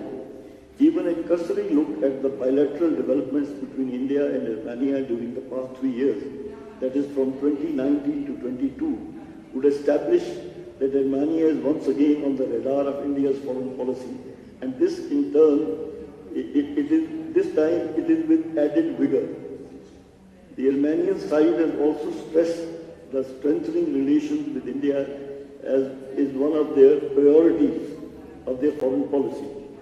There is a broad consensus that relations between the two countries are at a sufficiently high level in terms of political understanding which goes beyond the bilateral sphere and covers regional and international issues. Trade and investment. Even though the bilateral trade has registered some growth in the past few years, but at around $180 million, both sides acknowledge that the current level of volume is very low by itself, as well as in comparative terms, and that much remains to be done to increase trade of weak investment. In this context, the consensus is that the improvement of connectivity, both land and air, is the key to promote trade, tourism, and people-to-people contacts. Both India and Armenia are members of the 13-member International North-South Transport Corridor, INSTC, a 7,200 kilometers long trade route conceived initially between India, Iran, and Russia in 2002 to transport freight between India and Russia through a multi-mode network of roads, ships, and railways to Iran, Azerbaijan, and Central Asia. The major objective of INSTC corridor is to reduce the time taken, cost incurred, and increase connectivity between the major cities on route. India supports Armenia's desire to be part of this INSTC and to develop Java port in Iran with India's assurance to be included in the INSTC. An explicit reference to India's support to this in this context was made by India's External Affairs Minister during his visit to Yerevan and also on other occasions. Now the defense cooperation. In a recent interview, Armenia's PM hinted that Russia is unable to fulfill Armenia's defense requirements basically due to the impact of US-led Western sanctions as well as depletion of Russia's military stocks due to the war in Ukraine. India is one possible source of our acquisition of military equipment for Armenia. In 2020, Yerevan signed a $40 million armed deal with India for supply of 4 Swati weapon locating radars. In June 2022, there has been a reported deal for purchase of Pinaka multi-barrel rocket launchers and other ammunition amounting to almost $2 million. In addition, I would like to put across the Indian capacity to be able to train the military personnel. At any given time, Indian military training institutions train approximately people from all ranks, starting from the riflemen to the colonels and above, for about 20 countries.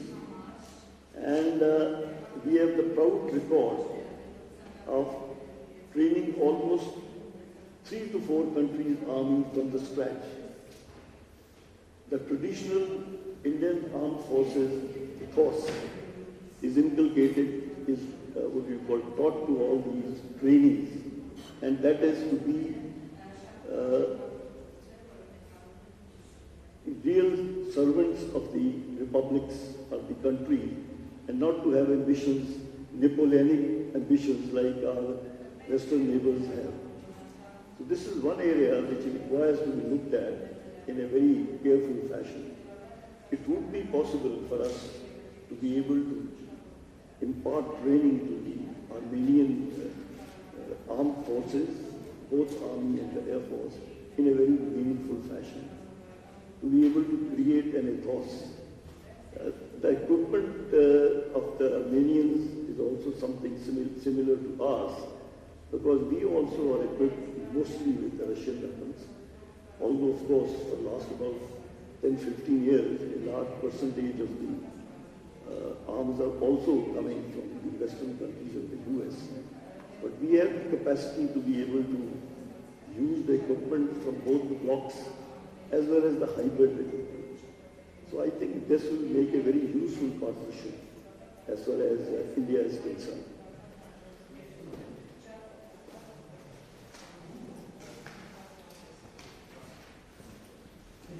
We also have development cooperation. A large number of Armenian benefit from training programs conducted by India under the Indian Training and Economic Cooperation High-Tech Program. Prime Minister Modi, during his meeting with the Armenian Prime Minister, offered to strengthen India's development partnership with Armenia as per interests and needs of Armenia. It is noteworthy that India's development assistance and cooperation programs are invariably non-restrictive and are based on the priorities of the recipient countries without any political strings being attached. Education, for multiple reasons, the number of Indian students joining the Yerevan State Medical Universities have been increasing steadily to reach over 3,000. The medical education in Armenia is affordable, admission process is streamlined, and visa procedures are simple, and the Armenian people are friendly towards India.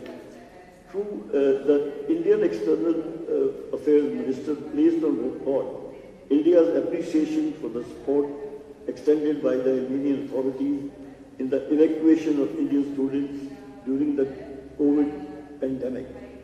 Further expansion in this area is possible, but would depend upon Armenians' capacity to create adequate infrastructure for imparting quality education.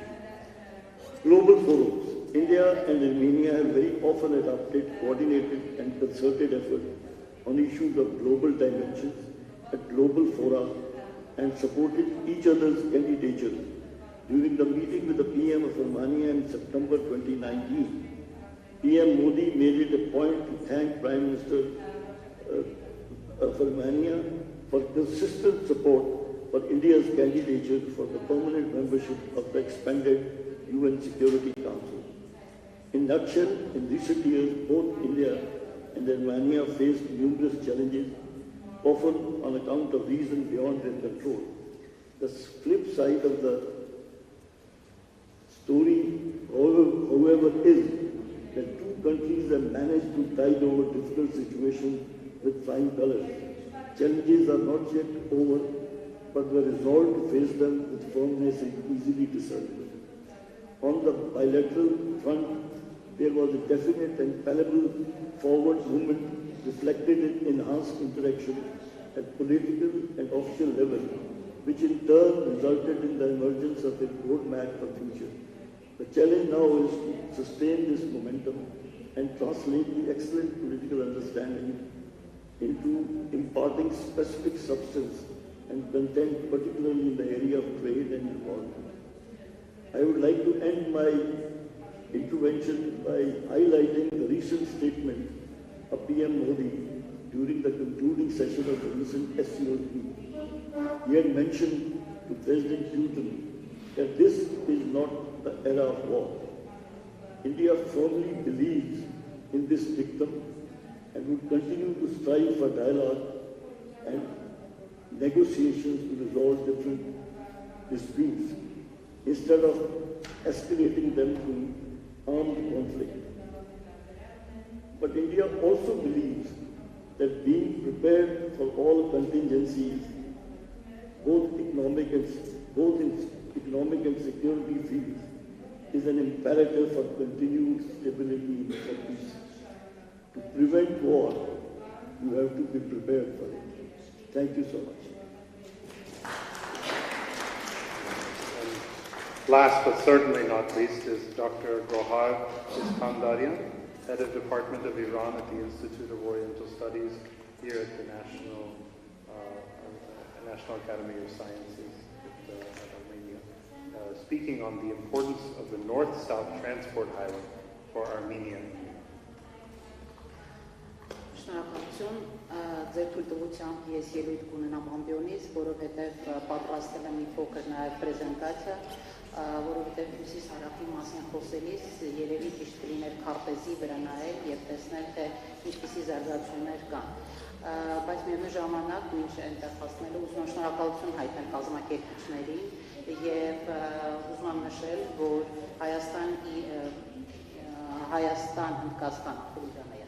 Հայաստան-Հնդկաստան հարաբերությունների 30-ամյակին ընթառաջ Արևելագիտության ինստիտուտը նախաձեռնել է, այսպես ասած, ավելի հետաքրքիր գործընթաց, որի համաձայն մենք երկու հնդկագետ ենք պատրաստում, մեկը միջազգային հարաբերությունների բաժնում, մեկը Իրանի բաժնում, եւ այսօրվա մեր բոլոր քննարկումները կարծում եմ ի նպաստ է բերելու մեր հնդկագետների զարգացմանը եւ նրանք արդեն կապ են հաստատում գործող գիտնականների հետ, որը խորապես նպաստելու է հայ-հնդկական հարաբերություններին։ Ձեր թույլտվությամբ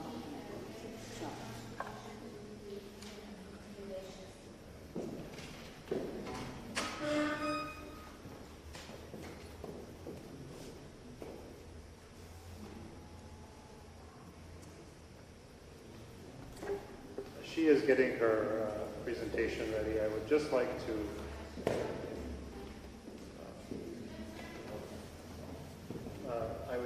to have everybody ready for a fire round of questions at the end of her presentation. I'll take 2 to 3 questions at a time so that we can expedite the proceedings thereafter.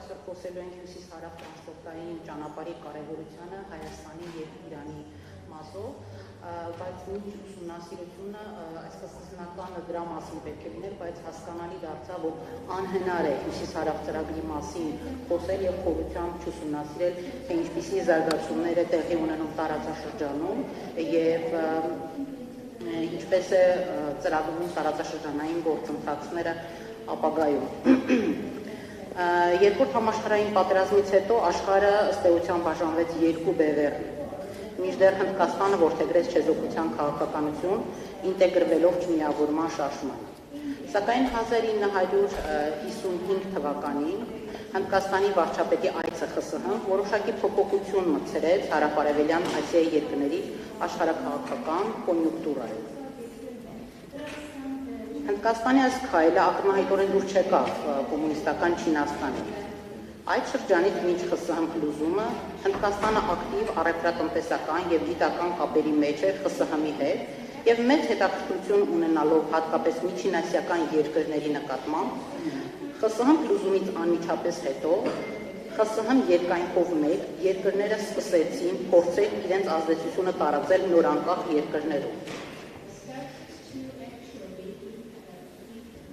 Եթե Կովկասում մեծ ակտիվություն էր ցուցաբերում Իրանն ու Թուրքիան, ապա ըստ էության Միջին Ասիայում խաղացողներն ավելի շատ էին։ Հաշվի առնելով թե օգտակար հանածոները, թե մեծ շուկայի առկայությունը։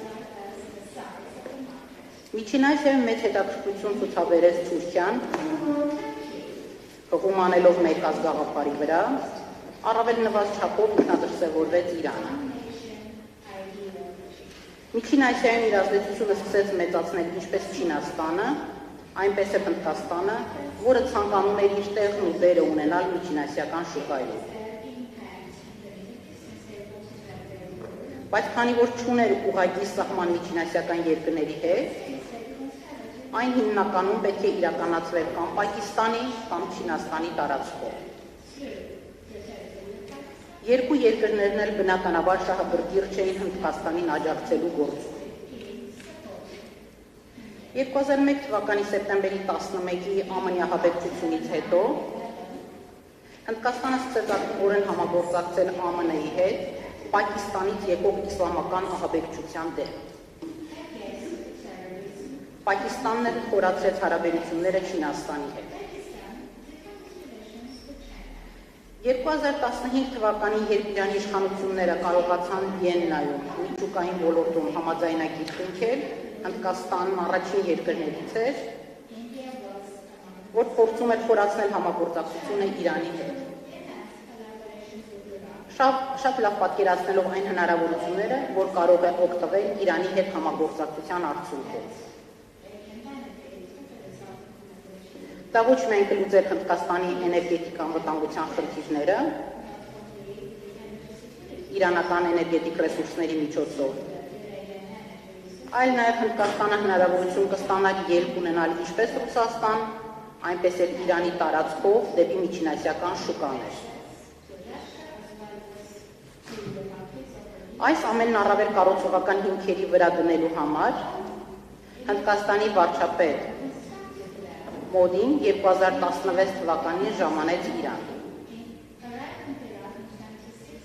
Այցի առանցքային նպատակն էր կնքել եռակողմ պայմանագիր Իրանի, Հնդկաստանի եւ Աֆղանստանի միջև, որի շրջանակներում օգտագործվելու էր տարանցիկ միջանցքը, ինչը ենթադրում էր իրանական Չաբահար նավահանգստի օգտագործումը։ Քարտեզի վրա մենք տեսնում ենք արդեն։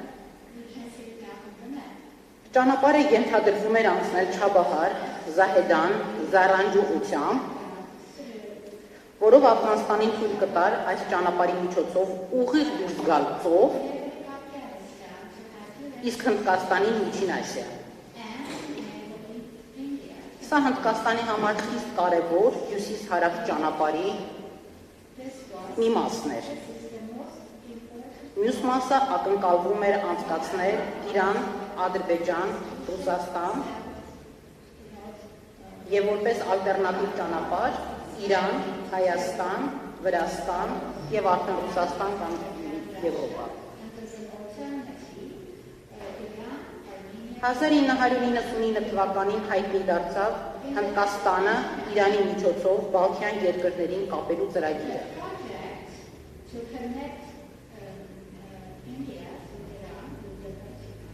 որի երկարությունը պետք է կազմեր մոտ 7200 կիլոմետր։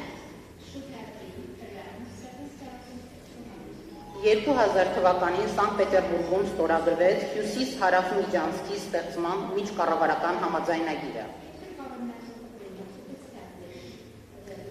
Հետագայում համաձայնագրին միանալու հայտ են ներկայացնում Ադրբեջանը, Հայաստանը, Բելարուսը, Ղազախստանը, Սիրիան, Օմանը։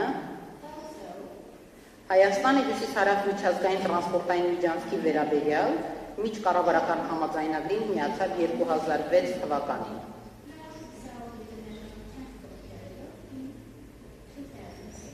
Այս նպատակով Հայաստանի իշխանությունները սկսեցին փնտրել ճանապարհի կառուցման համար դոնորներ։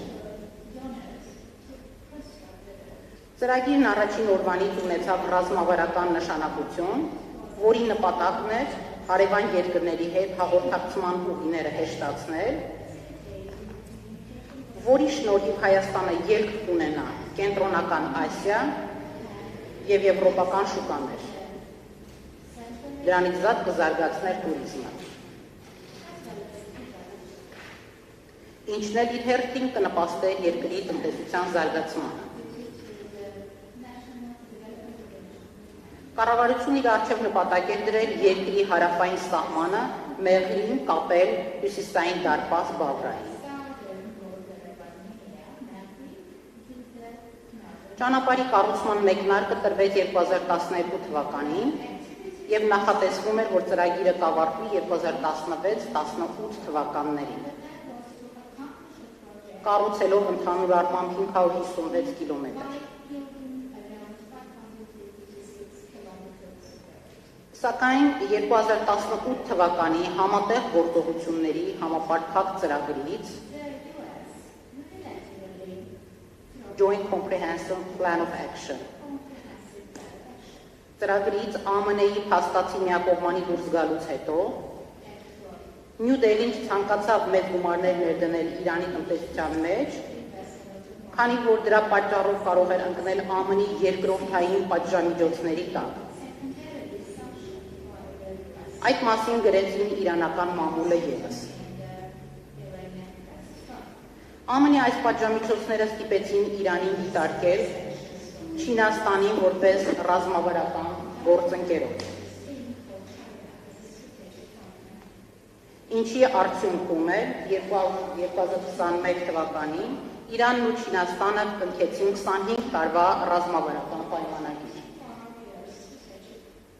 Ըստ էության Միացյալ Նահանգների իրականացրած քաղաքականությունը մեծապես նպաստում էր Ասիայում նոր ալյանսի ձևավորման, հների ակտիվության նվազեցման։ Չինաստանի հետ պայմանագրի ստորագրումից հետո հնդկական The Hindu օրաթերթը ինֆորմացիա տարածեց, որով մեղադրում էր Իրանին, Հնդկաստանին համընդգրկուն երկաթգծային ցանցից հանելու համար, որը պետք է միացներ իրանական Չաբահարը Զահեդանին, որը գտնվում էր Աֆղանստանի սահմանից ոչ հեռու։ Իրանի իշխանությունները շատ արագ արձագանքեցին, նշելով, որ դուրս չեն մղել Հնդկաստանի ծրագրից, քանզի Հնդկաստանի հետ չի կնքել ոչ մի համաձայնագիր, որը կոնկրետ կապված կլիներ Զահեդան-Չաբահար երկաթգծի հետ։ Հնդկաստանը հյուսիս-հարավ տրանսպորտային ճանապարհի զարգացմամբ նպատակ ուներ Իրանին հեռու պահել հատկապես մեկ գոտի մեկ ճանապարհ նախագծից։ Սակայն Իրանը ելնելով իր տնտեսական ու քաղաքական շահերից, փորձում էր ինտեգրվել երկու ծրագրերում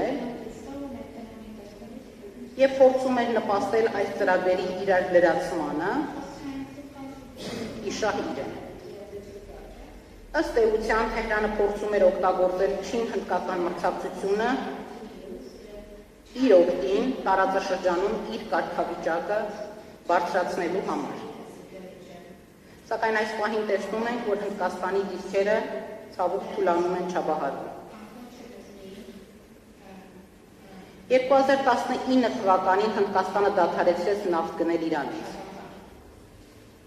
2019 թվականին Հնդկաստանը դադարեցրեց նավթ գնել Իրանից։ Միևնույն ժամանակ սկսեց հետաքրքրվել տրանսարաբական միջանցքով, ինչը լուրջ մտահոգվելու առիթ տվեց Իրանին։ Քանզի Հնդկաստանը սկսում էր ակտիվացնել Իսրայելի հետ համագործակցությունը մի կողմից, մյուս կողմից իրականություն էր դառնում քառակողմ անվտանգության երկխոսությունը,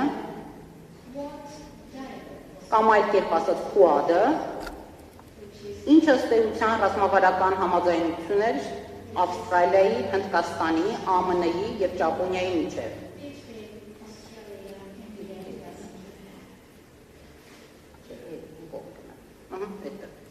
2022 թվականի օգոստոսին Հնդկաստանի հետ երկարաժամկետ պայմանագիր կնքելու ցանկության մասին հավաստիացրեց Իրանի ճանապարհաշինության և քաղաքների զարգացման նախարար Ռոստամ Ղասեմին։ Իր հերթին Հնդկաստանի նավահանգիստների, նավագնացության և ջրային ուղիների նախարարը նշեց, որ նպատակ ունեն այս նավահանգստի միջոցով զարգացնել տնտեսական հարաբերությունները Իրանի հետ և հույս ունեն, որ երկու երկրները Չաբահար ռազմավարական նավահանգիստը կվերածեն աշխարհի կարևորագույն նավահանգիստներից մեկին։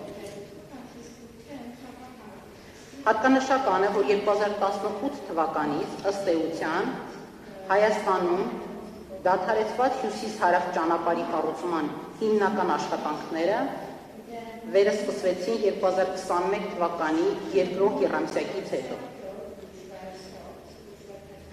Ճանապարհի առաջնահերթությունը պայմանավորված է նրանով, որ դրա իրականացումը հնարավորություն կտա արդիականացնել Իրանին կապող ճանապարհահատվածը, մեծացնել հետաքրքրությունը Հայաստանի տարածքով տարանցիկ երթևեկության նկատմամբ, ապահովել Հայաստանի հարավային շրջանների անվտանգությունը, նպաստել հարավային շրջանների զարգացմանը։ Ուշագրավ է նաև Հայաստանի Հանրապետության արտգործնախարար Արարատ Միրզոյանի հարցազրույցը 2022 թվականի մայիսի 30-ին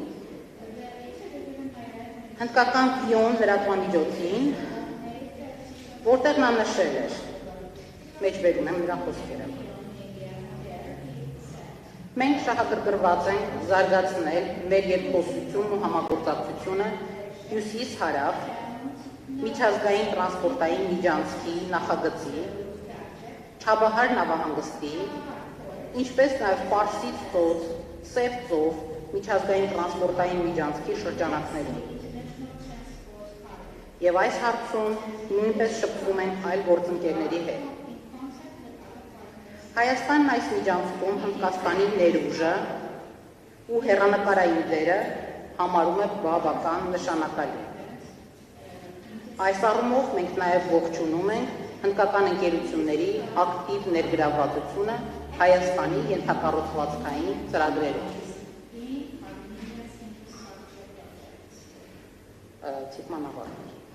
Այսօր Հայաստանի իշխանությունների առջև կանգնած է լուրջ մարտահրավեր։ Ամեն ինչ անել այս ծրագրում ունենալ իրենց տեղն ու դերը, որպեսզի Իրանը և Հնդկաստանը Հայաստանի տարածքը դիտարկեն որպես Եվրոպային, Ռուսաստանի միանալու ալտերնատիվ ճանապարհ, ինչը բխում է թե Իրանի, թե Հայաստանի շահերից։ Սակայն վերջին շրջանում առավել հաճախակի են դարձել լուրերը, որ Չինաստանը ուժեղացնում է դիրքերը Չաբահարում ևս։ Այդպիսով թույլ չտալով Չաբահարը դառնա Պակիստանում իր վերահսկողության տակ գտնվող Գվադարի մրցակից։ Ի դեպ, Գվադարի և Չաբահարի միջև ընդամենը 70 կիլոմետր հեռավորություն է։ Այսպիսով, Չինաստանը փորձում է երկու նավահանգիստներում էլ պահել իր գերազանցությունը։ Եթե այնուամենայնիվ հաստատվի Հնդկաստանի վերջնական դուրս գալը Չաբահարից, դա կնշանակի, որ այդուհետ Հնդկաստանը միջինասիական երկրների հետ համագործակցելու համար պետք է օգտվի Պակիստանի կամ Չինաստանի տարածքներից, ինչը ըստ էության բխում է վերջիններից շահերից։ Լիահույս ենք, որ հյուսիս-հարավ ծրագրի մյուս ուղղությունը օգտագործվի եւ Հայաստանի տարածքը կդիտարկվի որպես անհրաժեշտ ուղղություն, ինչը ռազմավարական առումով ձեռնտու է թե Իրանին, թե Հայաստանին, թե Հնդկաստանին միասնական լինելու առումով։ Շնորհակալություն։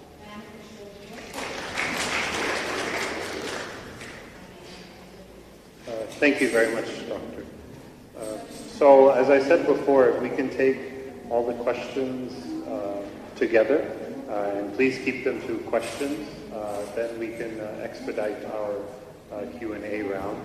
I'll ask the first question, but then before the panelists answer, I'll take other questions. My question actually is to Lieutenant General. The 2020 war was a watershed moment in war strategy because of the use of drones. So how can India be more proactive in its drone development and deployment protocols and manufacturing? Then, so if anybody else has any other questions, we can take them quickly. Well, yes. I'm going to get all the questions and then we'll answer them. So if you can go ahead.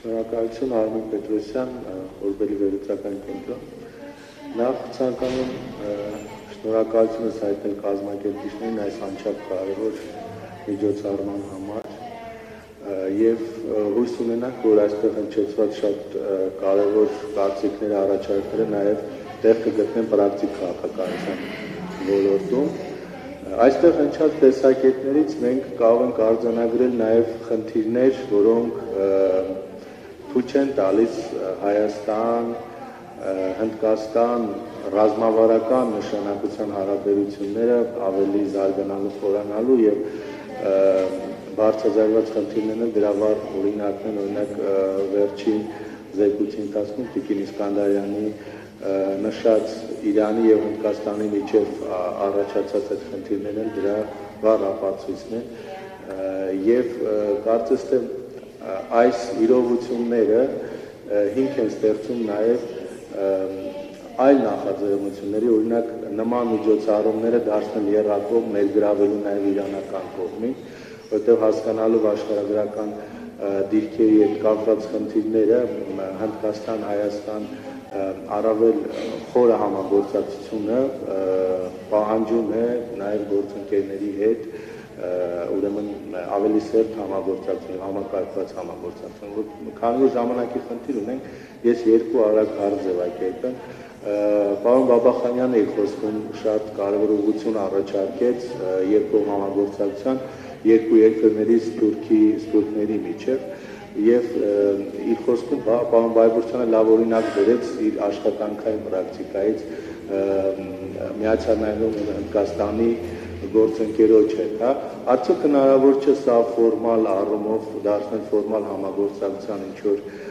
ձևաչափ եւ փորձել պետությունների հենց միջամտությամբ կապել սփյուռքներին։ Սա առաջին եւ երկրորդը Տիկին Իսկանդարյանի կցանկանայի հարցնել, արդյոք ձեր ուսումնասիրությունների ընթացքում նկատել եք հետաքրքրություն հնդկական ընկերությունների մասնակից դառնալու հայաստանյան հյուսիսարավ միջանցքի կառուցման։ Շնորհակալություն։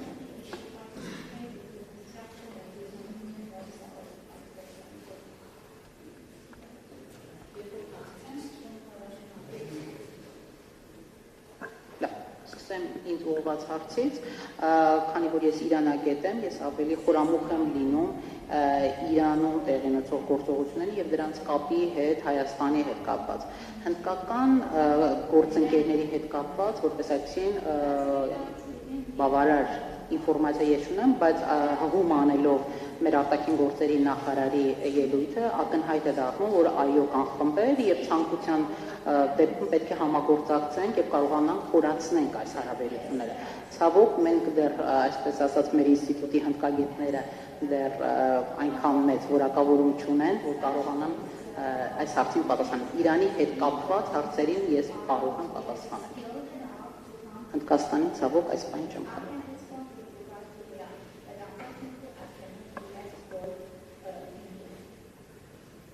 If I may add, so there are some companies who have shown interest in that north-south transit corridor. So yes, there are companies.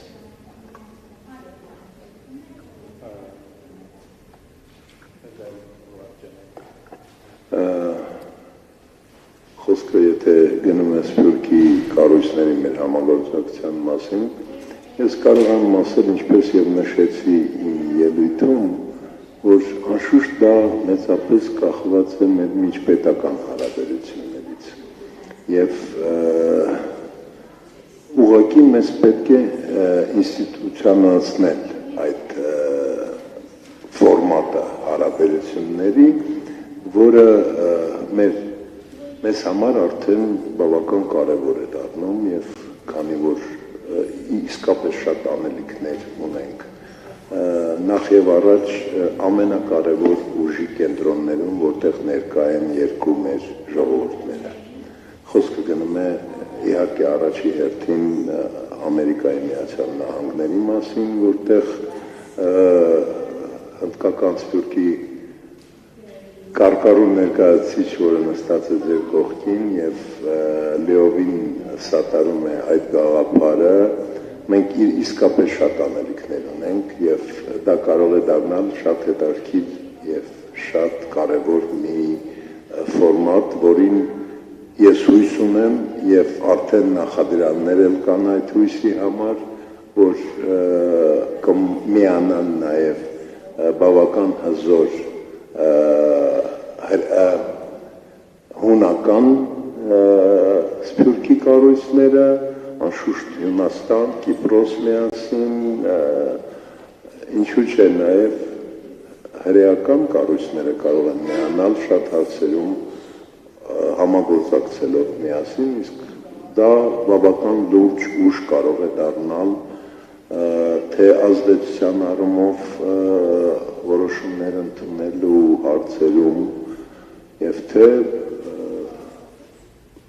համատեղ ջանքերով բոլորի համար կարևոր հարցերը առաջ մղելու համար։ Տերևս այսքանը։ Ես էլ մի քանի խոսք ավելացնեմ, ուրեմն անդրադարձակ այդ գլխավոր ուղղվածությունների միջև Կալիֆոռնիայում համագործակցությանը, ասեմ, որ նախաձեռնությունը գալիս է Հայաստանի արտաքին գործերի նախարարությունից մեր մասով, իմ մասով, եւ մենք մի քանի քննարկումներ ես անձամբ ունեցել եմ փոխնախարար Նացական Սաֆարյանի հետ, որ այն ժամանակ դերևս վարչության պետն էր, եւ այդ քննարկումների արդյունքում ծնվել է այս գաղափարը, այնպես որ մեր կողմից դա ուղղորդված է եղել պետական մակարդակով եւ շարունակականություն կգտնի, կշարունակվի եւ վստահ եմ, որ հնդկական կողմից էլ դա կլինի, որովհետեւ մեր համագործակցությունը օրինակ բերեմ ձեզ, երբ որ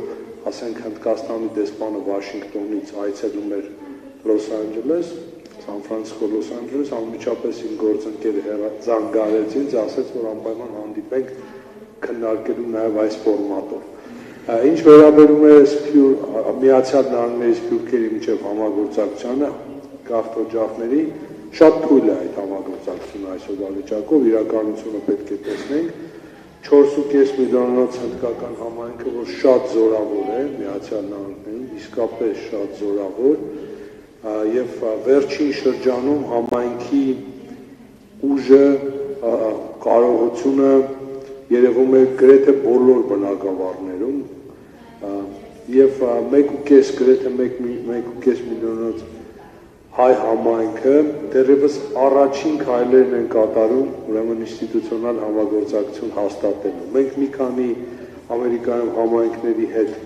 հայ համայնքը ունի սերտ համագործակցություն, օրինակ հունական համայնքի հետ, օրինակ զարգացնում ենք համագործակցություն հրեական համայնքի հետ եւ այլն, ասորական, բայց ասեմ, որ հնդկական համայնքի հետ ուրեմն դա նոր է սկսվում եւ այստեղ շատ մեծ դերակատարություն ունի նաեւ Հնդկաստանի կողմից այդ հետաքրությունը ուղղորդումը նաեւ Հնդկաստանի արտաքին գործերի նախարարության կողմից։ Մի արագ օրինակ էլ բերեմ ձեզ, ես ուրեմն Princeton-ում հիմնադրամ կա, Princeton Foundation for Peace and Education, ես այդ հիմնադրամի հոգաբարձուների խորհրդի անդամ եմ, Արևելյան ափում, ուրեմն հիմնականում շատ հետաքրքիր մարդիկ կան, բայց գերակշռում են հնդկական համայնքի ներկայացուցիչները, այդ եւ մենք ուրեմն մշակում ենք ծրագրեր, COVID-ի ժամանակ այս հիմնադրամը հիմնական խողովակներ Միացյալ Նահանգներից օգնության փոխադրման Հնդկաստան, ուղղակի եւ արտաքին գործերի նախարարությունը Հնդկաստանի պաշտոնապես կառավարությունը հանգամանքը տվել է։ Մենք հիմա քննարկում ենք կոնկրետ նաեւ Հայաստանում ծրագիր սկսելու միասին, այսինքն հնդկական նաեւ ռեսուրսը ներգրավվի Հայաստանում բարեգործական, բարեսիրական ծրագրեր իրականացնելու համար։ Շնորհակալ։ You asked about the drones. You see, the art of war continues to develop. About a year or two ago, there was a myth which was perpetuated, which talked about the non-contact war, which I thought was extremely stupid. There was a possibility, people discussed, of two countries, fighting the war with robots. But when we realized the actual war took place as far as Ukraine war is concerned, it appeared as if the Second World War was coming back again. Because you again found the weapon systems which were used at that time, of course slightly modernized, like tanks and the aircraft, they all came in. And the war was not non-contact at all. War is not non-contact at all. It is absolutely in the same brutality as it was in the Second World War. So every time a new weapon system is discovered, there is a possibility and a rumor that this is the last weapon. It is never there. You talked about the drones. You see, drones, when they were used in 2020, it introduced a certain element about which the military practitioners were not used to. But it was a short war, so anecdotes could be found. But I can assure you, as the times has developed, there are possibilities to make sure that the drones themselves cannot overpower a certain advancing, the defending army. So that is to be understood. Because my view is that the weapon systems give you an ability, but how you handle them and how you use them, that is what actually gives you the capacity to be able to conduct the war. So that is something to be understood and that is something to be seen. Second point is, there are many changes taken place now that you are mentioning, I must say that. We had come under the illusion that all the wars in future would take place for 10 to 12 days and then the world will come in and tell you to stop, separate you, and everybody will happily live thereafter. But unfortunately, this is not the case.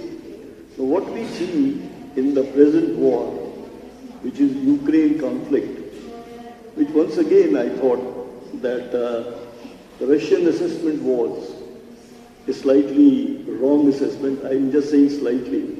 It was a horribly wrong assessment. That this particular war will end in a certain time, short time. It hasn't. It has continued to prevail. It has continued to go on. Like I would say a bad Indian movie which doesn't end at all, continues on and on. So basically the point is, this is where the military practitioners, the the military science practitioner should be warned. It is not possible to predict the type of war you are going to fight. It depends on many sort of factors. But the point is that one weapon system cannot change the result of the war unless it's a short war. But to continue to presume that the wars will be short is something I would say very, very wrong. Because what has happened is that all the armies all over the world base their reserves, they think of keeping reserves, their stocking, etc., based on their presumption as to how long a particular war will continue.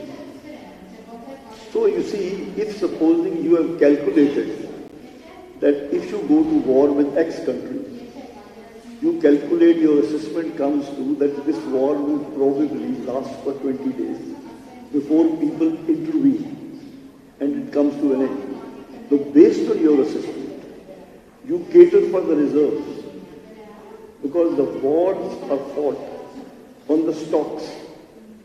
So the stocks have to be kept somewhere. Then stocks have to be moved to the battlefield. Then you have to have your companies, your manufacturing facilities to manufacture and deplete those make up for those depletion of the stocks. So it's a military science, is a very complicated science. So all these factors, whatever you think of, can go wrong also. So my view is that if you are talking about the future wars, you will have to take all these points into your view because it's a very complicated issue. It is not possible to assume that if you go somewhere, the other people will surrender. You see, again, it depends upon your enemy, your adversary. There is a possibility that the adversary has been trained well and he has got the will, so he resists. So the weapon system, even if the new weapon systems are introduced, the possibility is there that those will not be able to vanquish if the spirit is there. So there are many factors. So I would suggest that these areas and the possibilities should be kept into view. And this, the weapon systems are talking about some system, if it is introduced, will help you vanquish. That happens in the computer war games, where you press 2 buttons and the other chaps give up. So it's complicated. So that's what I would like to put across. But I will again say in the end that it is the spirit. I have participated in 3 wars. And I can tell you that many a time you visualize that the adversary will give up. They don't. Many a time you think that you will overrun a position. You don't. We have got instances where 30 people held up a battalion which consists of thousands. And we have got an instance actually in our war in 1999 where we decided to take a peak which was held by the Pakistanis. Because we decided that we'll take it, we pitched a battalion there. We lost 100 men, but we got that peak. So it depends on your determination also. So there are so many factors which will have to be taken into account. So one weapon system